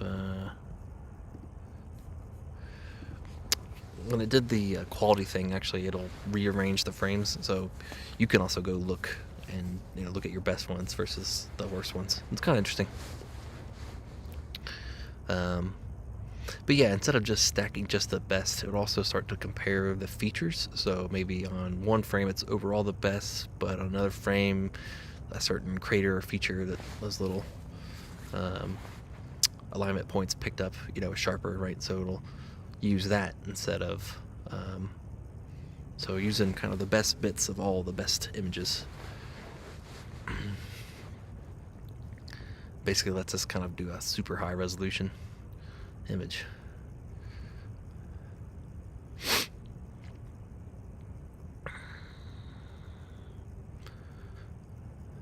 Oh, you know what? I think this is the first time I've stacked this larger data with this upgraded gaming laptop. So that's probably why it's running a little bit better than what I was thinking.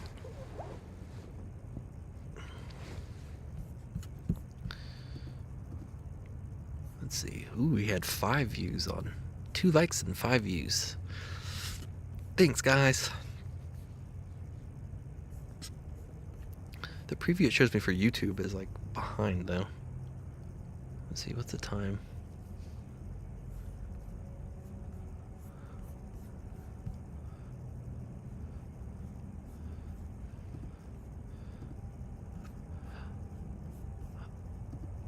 Oh, Low Base, were you here when I had to ban my first person? Hey, new follower goal met. 130 followers. Nice. Thanks, follower. Oh, it isn't. I don't have it on the screen. Shitballs. I gotta spend some time to figure all that stuff out. Welcome in, follower. I guess I have anonymous follows on. Yeah, pretty exciting. Oh, it's already done. Yeah. Alright. So it's gonna create me 2 files that are desktop.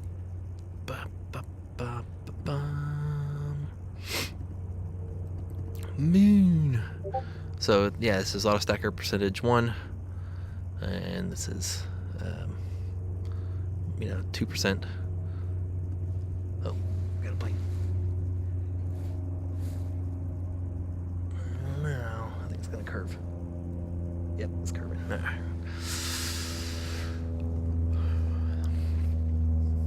Oh no, we got some digital artifacts. This is the 1%, so I bet you the 2% is pretty good. And I'd have to look too of. Yeah, there we go. I would say it's blowing out the quality a little bit.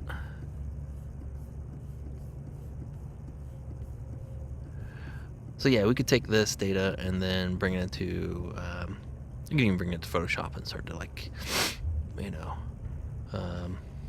Although I'd probably put it in another program, do some wavelets, do some sharpening. Let's look at the 2%er. Sometimes you get kind of these. Yeah, all right. See, this one's fine.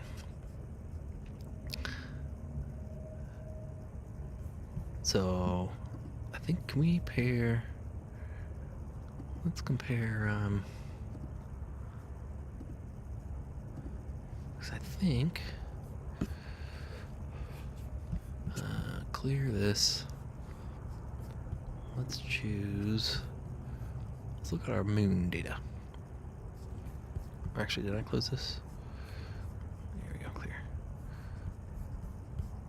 So if we look, come on. Let's zoom in here. I'm going to show you guys kind of what I was talking about with quality. So we'll play it.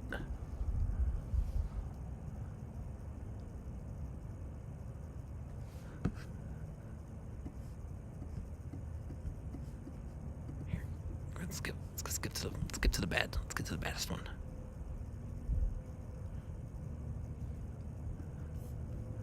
Yeah, it looks like probably getting actually decent scene for me, because that's not as bad as. It's not as sharp. I can tell that. So if you look at the edges.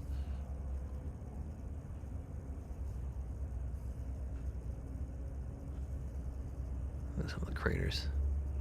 But yeah, it's not bad. Alright, so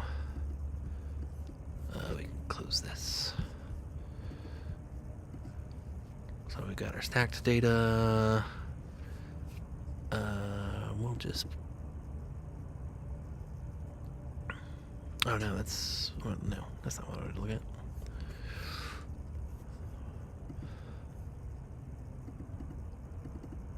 Or no, not debugs. Why does it has debug data? Okay.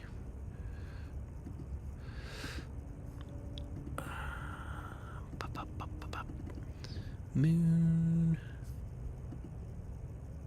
Oh, it won't do. Okay. So let's take a look.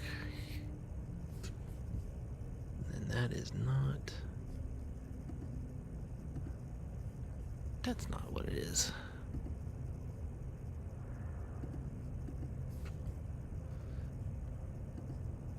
Come on.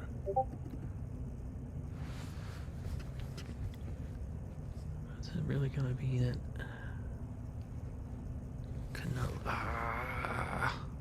You can open fits, can't you?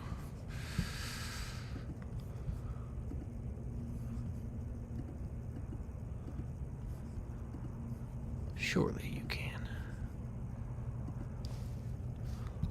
If I have to do just another program, I could do another program. But it's gonna kind of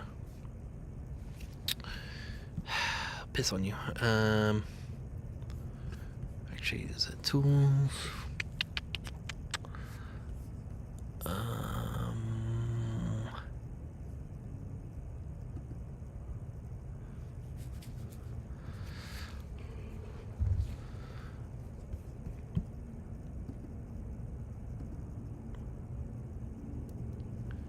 Why is it going to my OneDrive? Don't go to my OneDrive.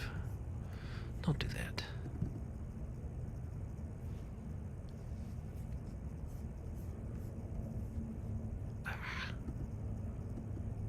Yeah, bring it. Let's say I was going to show kind of an example of, enhancing. Hey, business daddy. Oh, hey, gonna go to bed. See you around. Glad of history performance. Yeah, no, thanks for stopping by, man. I got you your shoutouts. What's up, business daddy? You streaming tonight? You melting cameras? We're looking at the moon. This is it's live. Earlier we looked at we took some comet data, and we were able to. Oh, did I close it? I probably did close it. We. Let's open it up. Do this just for you, Business Daddy. I do want to do a stream about space weapons, and I'm all prepared. I've got like a bunch of material. But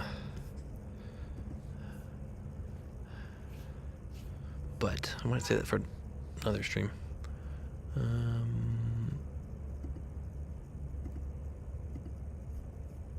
There is Dina.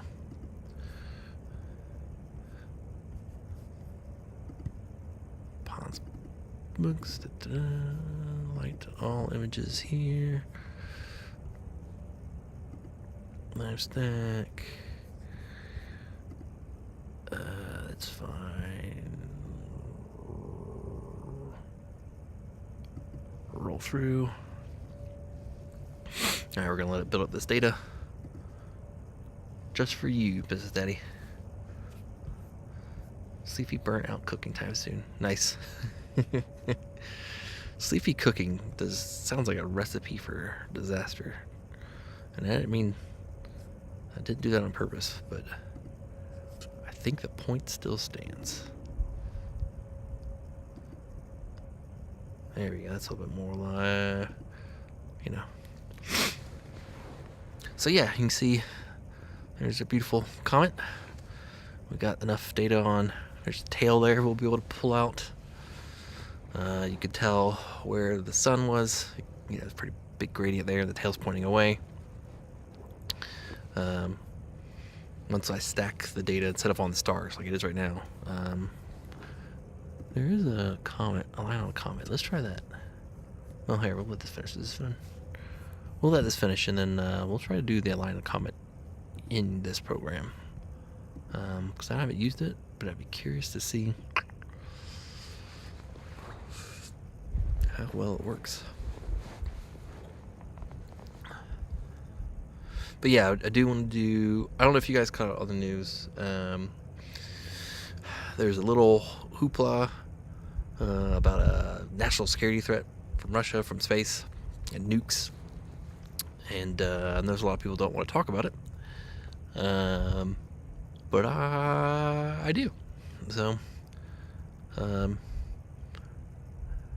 I get it. Some people, they're more outreach, or more, science outreach. They're more public education. But I like talking, a little bit more serious things. No need to panic. But let's just say if Russia gonna do what Russia does, and we were talking about that, what it could be. My guess is I actually had a conversation with a guy who does OSINT, open source intelligence, and so me and him, we had a really good conversation, and we've got some. I don't know. I've got enough. I can do a whole video about it. I think it's cool, worth talking about. Something different than what everyone else covers. So yeah, you could see, how the comet's moved here. Yeah, and then all right, let's try this. Let's try. Let's back it up. No, stop. Back up. Clear. Alignment on comp. Okay, no, it's alright. Shut up. Now, I'm going to be curious of how well it's going to find the comet. I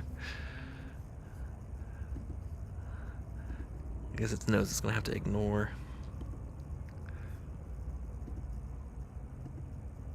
Looks like it's doing something. Yeah, there you go. So you see we're blurring instead of the comet so much, we're blurring those stars, right? But you can start to see there's a little bit more detail in that tail, which we're kind of blowing out because of the gradients. So we're gonna have to, we'll be able to process that out a little bit. Here we go, reset the color. But yeah, there you go, look at that. So you can see we got a tail. We got like more than one. Yeah, look at that. That's cool. It's pretty damn sweet. So yeah, I think we're gonna be a cool image. So yeah, well-defined nucleus, pretty bright there. We got tail, we got some detail in the tail.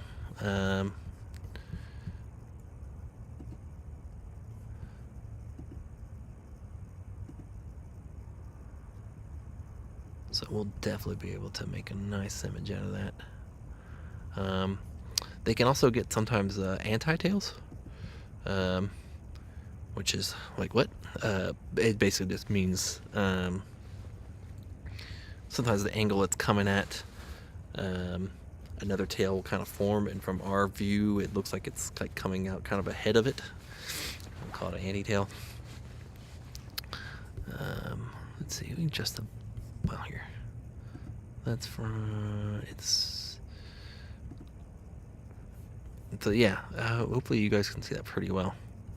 And again, this isn't like, this is quick process, right? This is not spending hours trying to bring out these details, but you can see there's some structure to that tail, right? Because it's, you know, like sometimes you can actually see it kind of move, right? You got solar winds that are blowing this stuff around, these particles. You know, so it's pretty dynamic. Sometimes tails break off. Sometimes those be kind of another little explosion of, not an explosion, but you know, kind of a pop of light, which we didn't have here. It probably would have happened way before. Usually it's when it's further away and it's coming closer and things start heating up, and then, you know, little pockets of, I guess it would be air, you know, kind of spread a bunch of material out. But yeah, I'm happy about that because there's definitely some tail, plenty of tail. Cool. Yeah. Yeah, that one's death. Yeah. Like I said, if you guys are interested, I'm definitely going to do a stream about it. I could do it tonight. Like I said, I have all the materials. Yeah,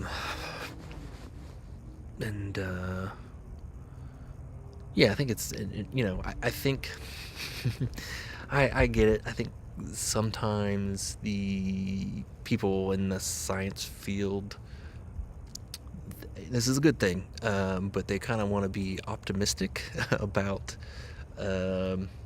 science and how it's used, and unfortunately, if you look at the history of spaceflight,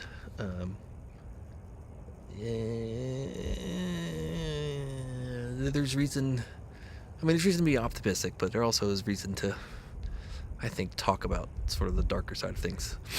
You know, everyone kind of knows about the Nazis, which, you know, basically built the Soviet and American programs. But you can trace it back even further. Yeah, weaponization science. Yeah, it's well, and colonization, you know, imperialism in science. Yeah.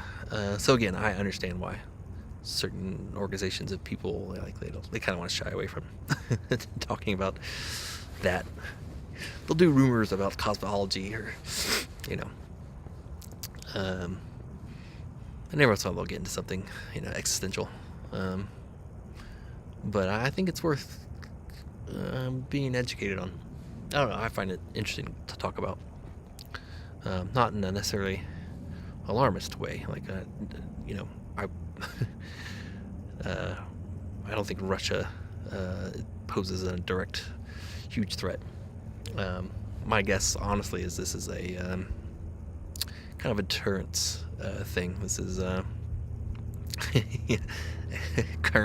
constant state of existential terror. Yeah, that's what, you look at the universe and it can be very awe-inspiring, and also, like, when you learn about things, you're like, oh, yeah, I don't, life is meaningless in the grand scheme of things, right? Oh, we got another plane.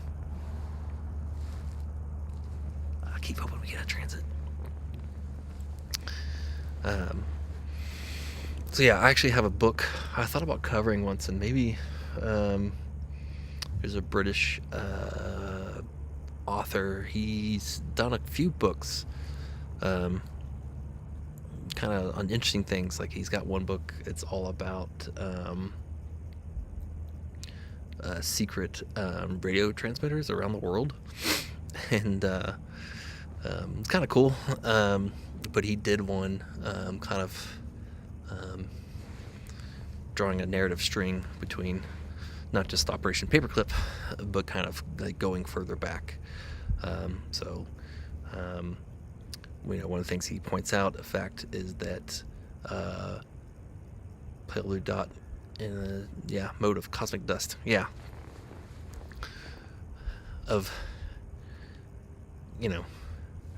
It wouldn't take much to wipe us completely out. Like, the universe does not give a shit.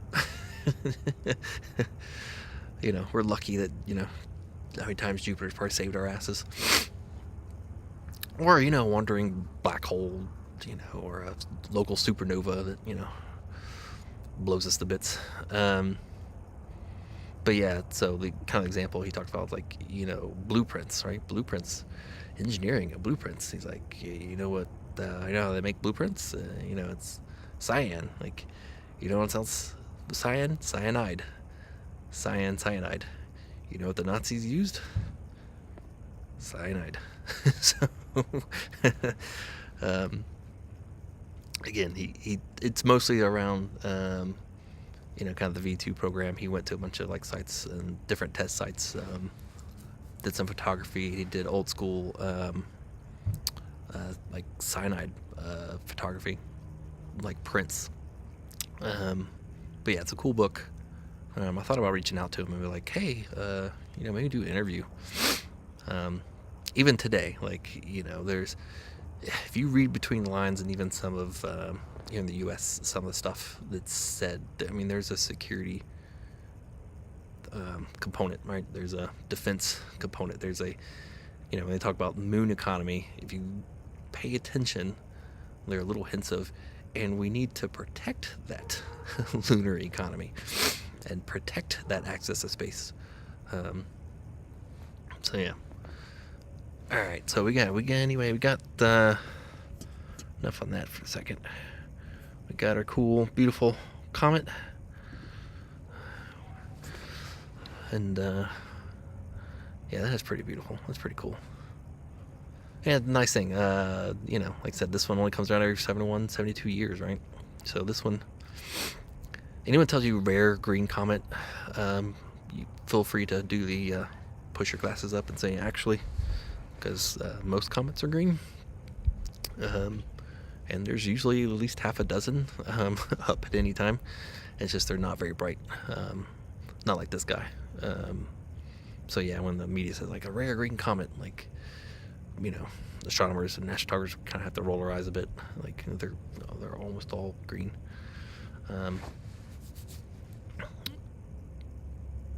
Let's close this down. We still got the moon.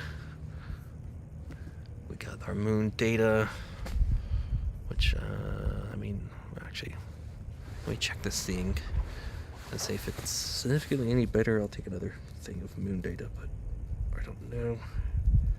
Let's take a look.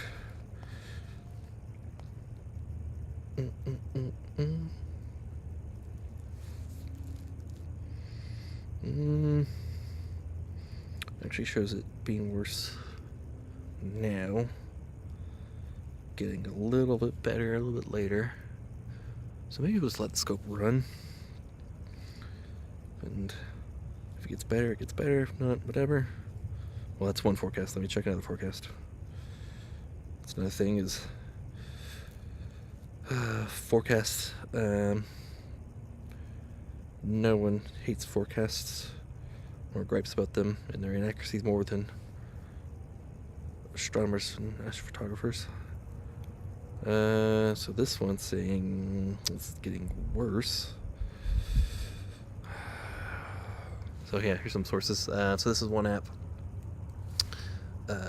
This has the, hopefully you can see that. This one has the Canadian forecast, which is a very commonly used one, referenced. I like to use, though, you kind of have to learn your local weather patterns. You're going to have to use your eyes and check. You're going to have to look at the Canadian forecast. There's another one that's used, another app. There's a third app I sometimes use. I'm not sure where they get their data from. But I like to look also at the satellite images, which I've got rotating there in the lower left. Well, one of them. Yeah, here we go. So this is water vapor satellite image. This is kind of mid-band, and what it's showing me is we've got kind of dry air above me now. It's kind of going away, so that kind of supports we might get a little bit better. You know, sometimes you do like transition points to where we get like some really good seeing before there's kind of a difference in the weather there, where it's just stable. But it definitely looks like it is probably moving out of the way, so we're gonna get more water vapor, which will be transparency, which that maps up to what the other one was saying.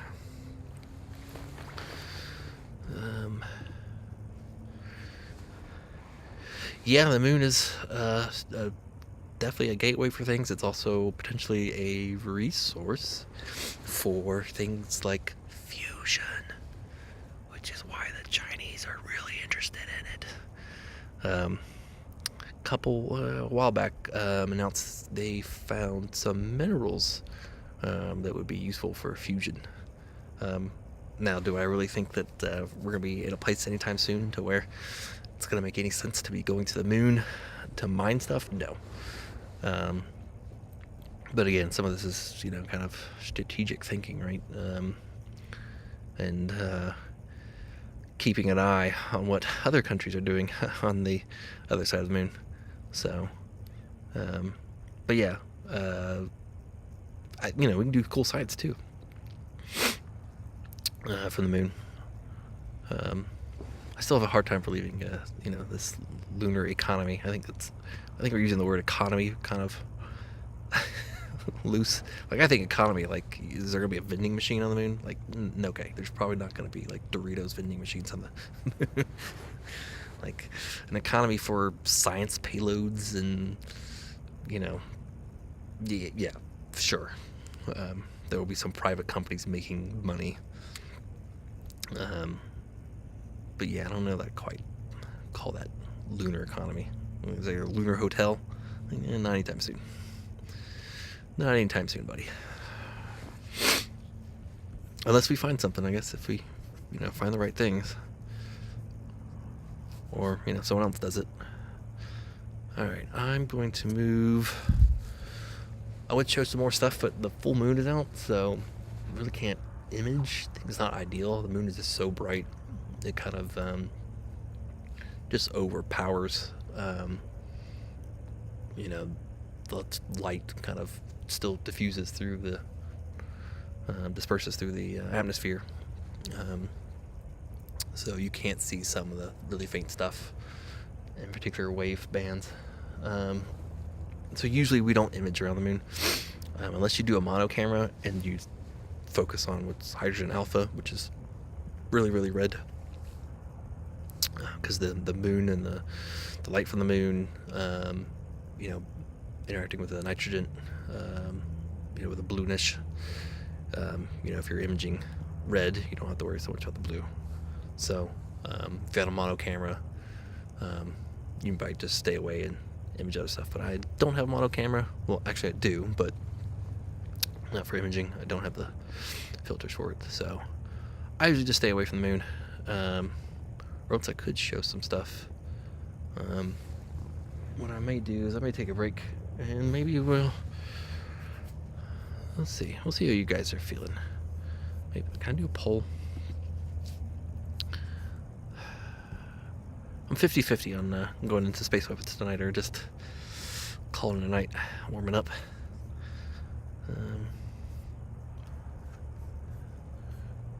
Is anyone even streaming tonight? Oh, Astronomy Show is streaming tonight. Jason's always good. Let me shout him out. Shout out. Yeah. Did I go through? Sweet. Yeah, Astronomy Show. He's out of Orlando area, where I was. He's an amateur. But he's been an amateur for like 20 years. He literally wrote a book on SETI, and he kind of got to know some of those guys real quick. So if you like kind of like more, what would you call it,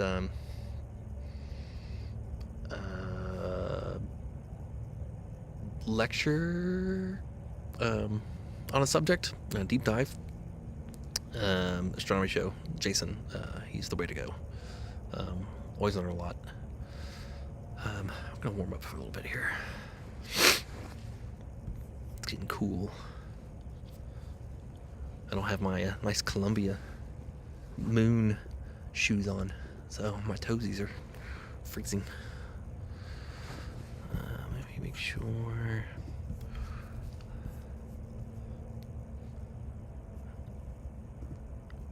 We'll say it's pretty nice. It's kind of cool seeing the moon in like high def. It's pretty impressive.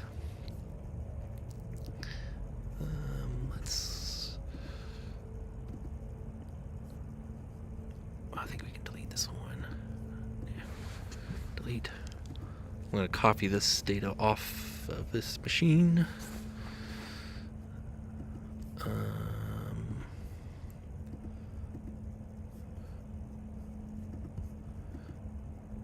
Do I have enough space to do that?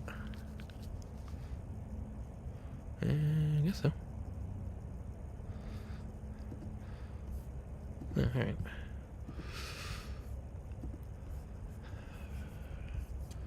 Now, let's look at something other than the screen go by.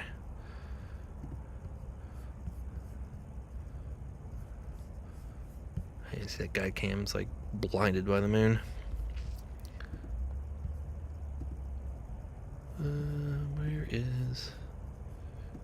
There we go. Let's center it up a little bit better.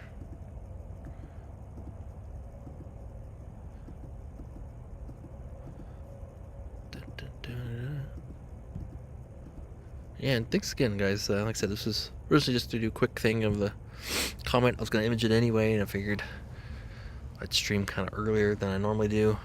So thanks for coming out. You just got to see the comet. A little bit unique.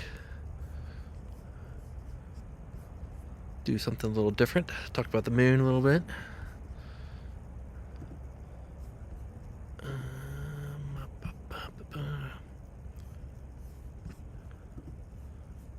Yeah, that's recording off there. Oh, I don't know if any of you, speaking of the moon. Oh, and there again. There's Jupiter. I don't know if any of you guys saw the. I know a lot of us, we watched the lander with an Arduino. And, we were like, seems like it didn't land quite right. And then, kind of came out like, oh, it landed. It landed upright. And we were like, okay. Well, come to find out, it didn't land. It landed on its side. It pulled a slim lander. So yeah, I don't know if you guys caught it. They think maybe it's coming down, and maybe it kind of caught a rock, or maybe kind of caught one of the legs. Yeah. Well, I'm kind of didn't want to wish them to not do well, but it did start to feel as if there's been this sort of like, oh, landing on the moon is easy. And so I kind of wanted, I was like, it's a lot harder than people think. Yeah, and, these companies, they're trying to do it in a way that's cost effective, right? Which means they're going to, I wouldn't say cut corners, but they're trying to, you're trying to get there as cheaply as possible, right? So there may be some stuff where like, well, do we really need this? Like, do we really need, vision and LiDAR? What if we just use LiDAR? What if the AIs can do it?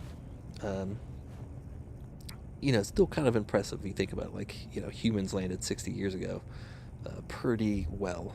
And, we still don't have robots to kind of do it. And the moon is harder to land on than Mars, which is not intuitive at all, unless you play Kerbal. But I was kind of, I felt like, we needed to set people's expectations, and I think a little bit of like, NASA, they haven't been back to the moon, and look at these private companies, like, look, they could do it, and Elon's gonna do it. Like, oh my God, I can't. The only good news is, I guess, that other companies can watch this and kind of learn, and they will learn. What was the other one? Because there's been 3 ones, right? There's iSpace, and then there's 2 U.S. companies. They'll learn, right? And the moon is hard, so I'm kind of glad. Just make it a little, keep you from getting a little cocky. Make them think twice. I think it was pretty impressive what they were able to do. As far as their LiDAR system failed, and so they actually, NASA had a small payload for testing LiDAR, and they were able to basically kind of hack it to use the data from that to guide to the moon. Like, that's pretty cool. They did that within a couple hours, and so obviously hats off to those guys. Yep, it's right. Nothing to slow you down. You can't use parachutes. You don't have an ocean you can just land in. It's like, no atmosphere to slow you down. No. It's look. I mean, a lot of people's hard work, but they'll learn from it. But I was kind of, I'd be lying if I didn't say I was a little like, eh.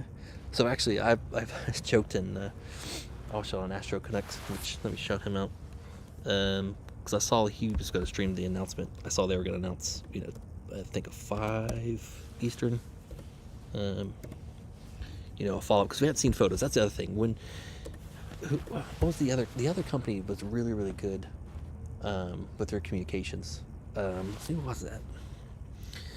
Like, they were keeping us up to date on everything. And when we don't get that from these missions,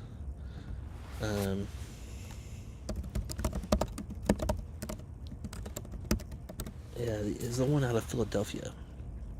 I think it's Philadelphia. Is it Philadelphia?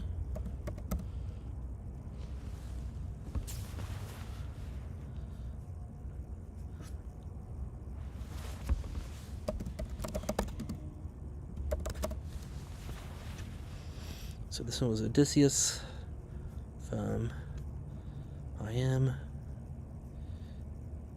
Pittsburgh, that's who it was. Yeah. What was the name of the company though? Astrobiotic. Yeah, that's right, Astrobiotic. They were super on top, and I was really, really impressed with their communications, right?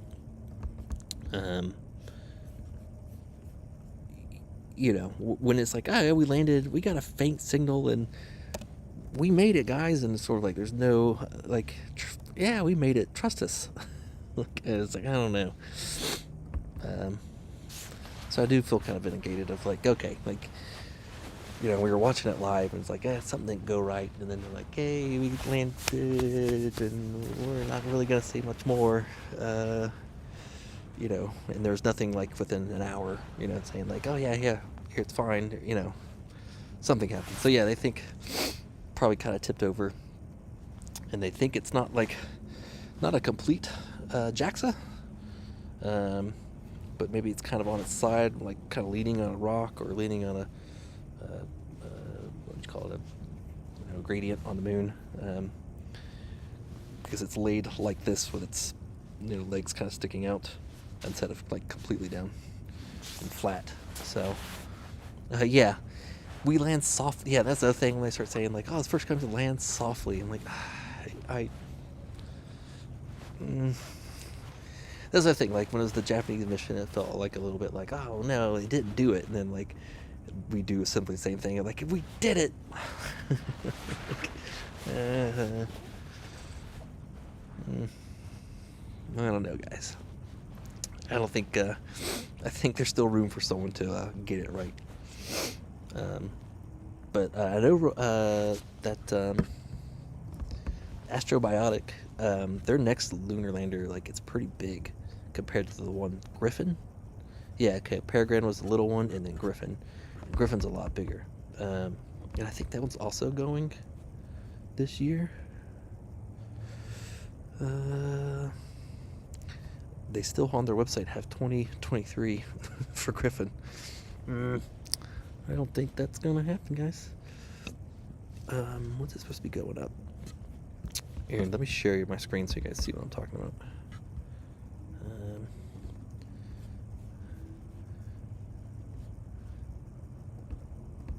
So yeah, I don't want to poo-poo anybody, but this shit is hard, and people's like whole careers are tangled up in this stuff, so it's a big deal when things don't go right. Yeah, so this is Peregrine, which is earlier this year. You can see its size, right? And Peregrine didn't make it at all, which kind of sad, but they'll learn from it. But look at the size of this one. The next one. I also really felt bad because Peregrine, I think, had a lot of the first Mexican built lunar vehicle thing, and it had a few other school projects. Like their payload's never gonna make it. They do get discounts, by the way. A lot of these things, when there's these test missions, they're not paying the full price.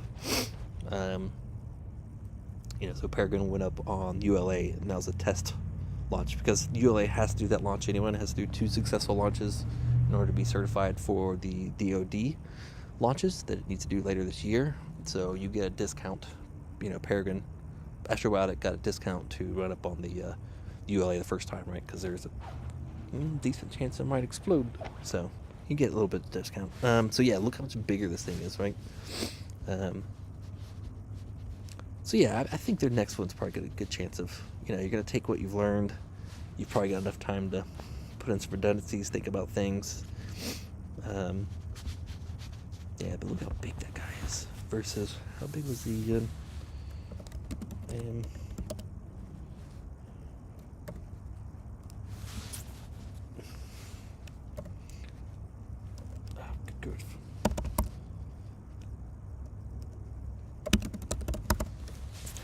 I didn't think about the fact that this is IM Odysseus size.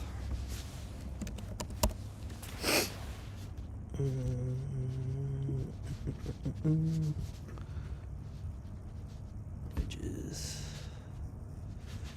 That's a GIF. There we go. Let's see what kind of shows. That's a breakdown. Height, 7.3 meters. So probably 7.3, Jesus, 4.3 meters. So probably, maybe 3 meters wide. So a little bit bigger than the Peregrine for sure. If you didn't see it though, this is one of the images. Oh, there's another image they did.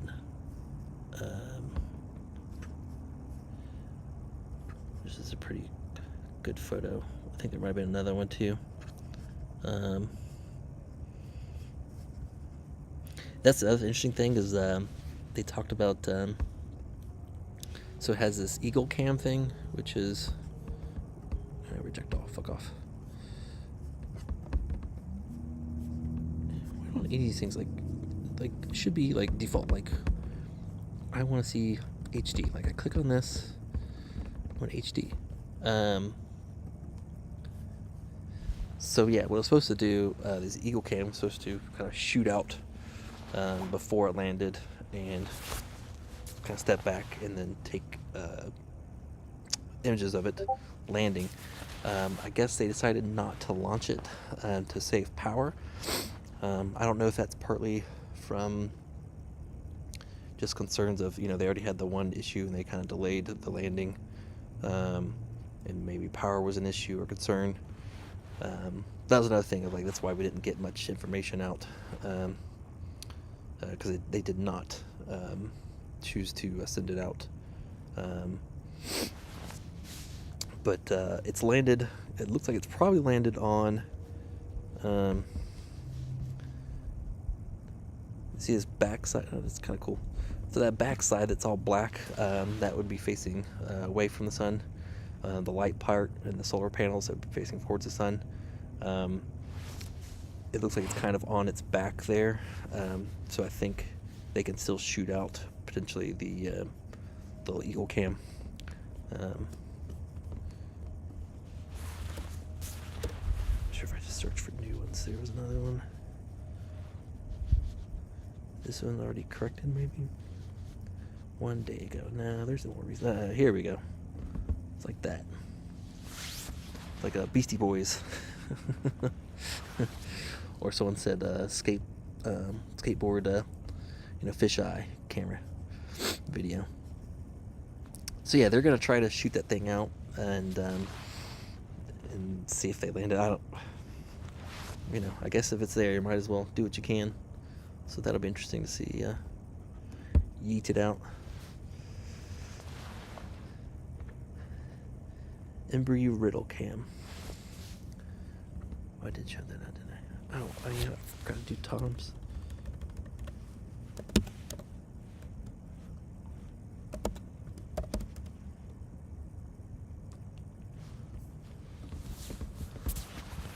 All right.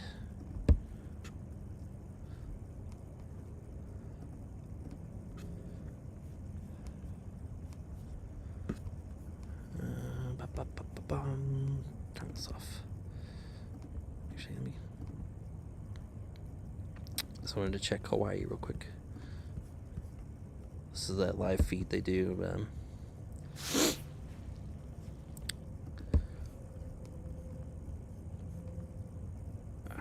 It's going to the same one. Live. It's kind of cool because you can sometimes. Oh, looks like it's still daytime in Hawaii. Womp womp. Alright.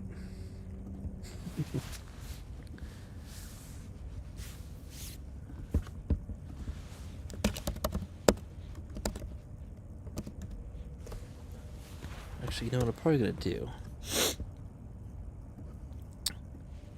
I've got this comment data. I'm probably going to start processing it soon. I don't know if anyone wants to sit through that. So I think we'll raid out for now. And we'll save the space thing for maybe later this weekend or early next week. I will definitely make it a VOD. So if you don't catch it, let's shout out to Astro. Who's still... you guys have suggestions to raid, let me know. Who's still... sometimes I think... yeah, you too, Entropic. Who's out? Astronomy show is probably still. If you guys will stick with me, we'll go to the astronomy show. Jason's great. Like I said, he's more kind of a lecture guy. So if you're looking for ADHD, Twitch, cultured stuff, that's not his style. But you definitely learn a lot. So I kind of like it. We got, yeah. Hey, thanks for stopping by business today. Yeah, let's go see Jason. Because I'm sure if I kept streaming, I know he would come and check us out. So I'm going to get warm, I'm going to probably start trying to process this data. There is another comet that comes up before the sun rises, so I may try to capture that. There's a PhD researcher in the UK that's asking the public for data, and they're looking to kind of, I don't know if she's working on something, but I think she's trying to look at, basically see the tail and how it's impacted by, as it gets closer to the sun. It's really, really close, and it's hard to image right now. So that's why I offered. I got some data last night on it. It doesn't look as good as this one. It's kind of bright, but lower in the sky, a little bit harder to image. And but anyway, I messaged her and said, hey, if you're interested, I have this data. And I forgot that it's later for her, so I don't know. She's checking her email late on a Friday night.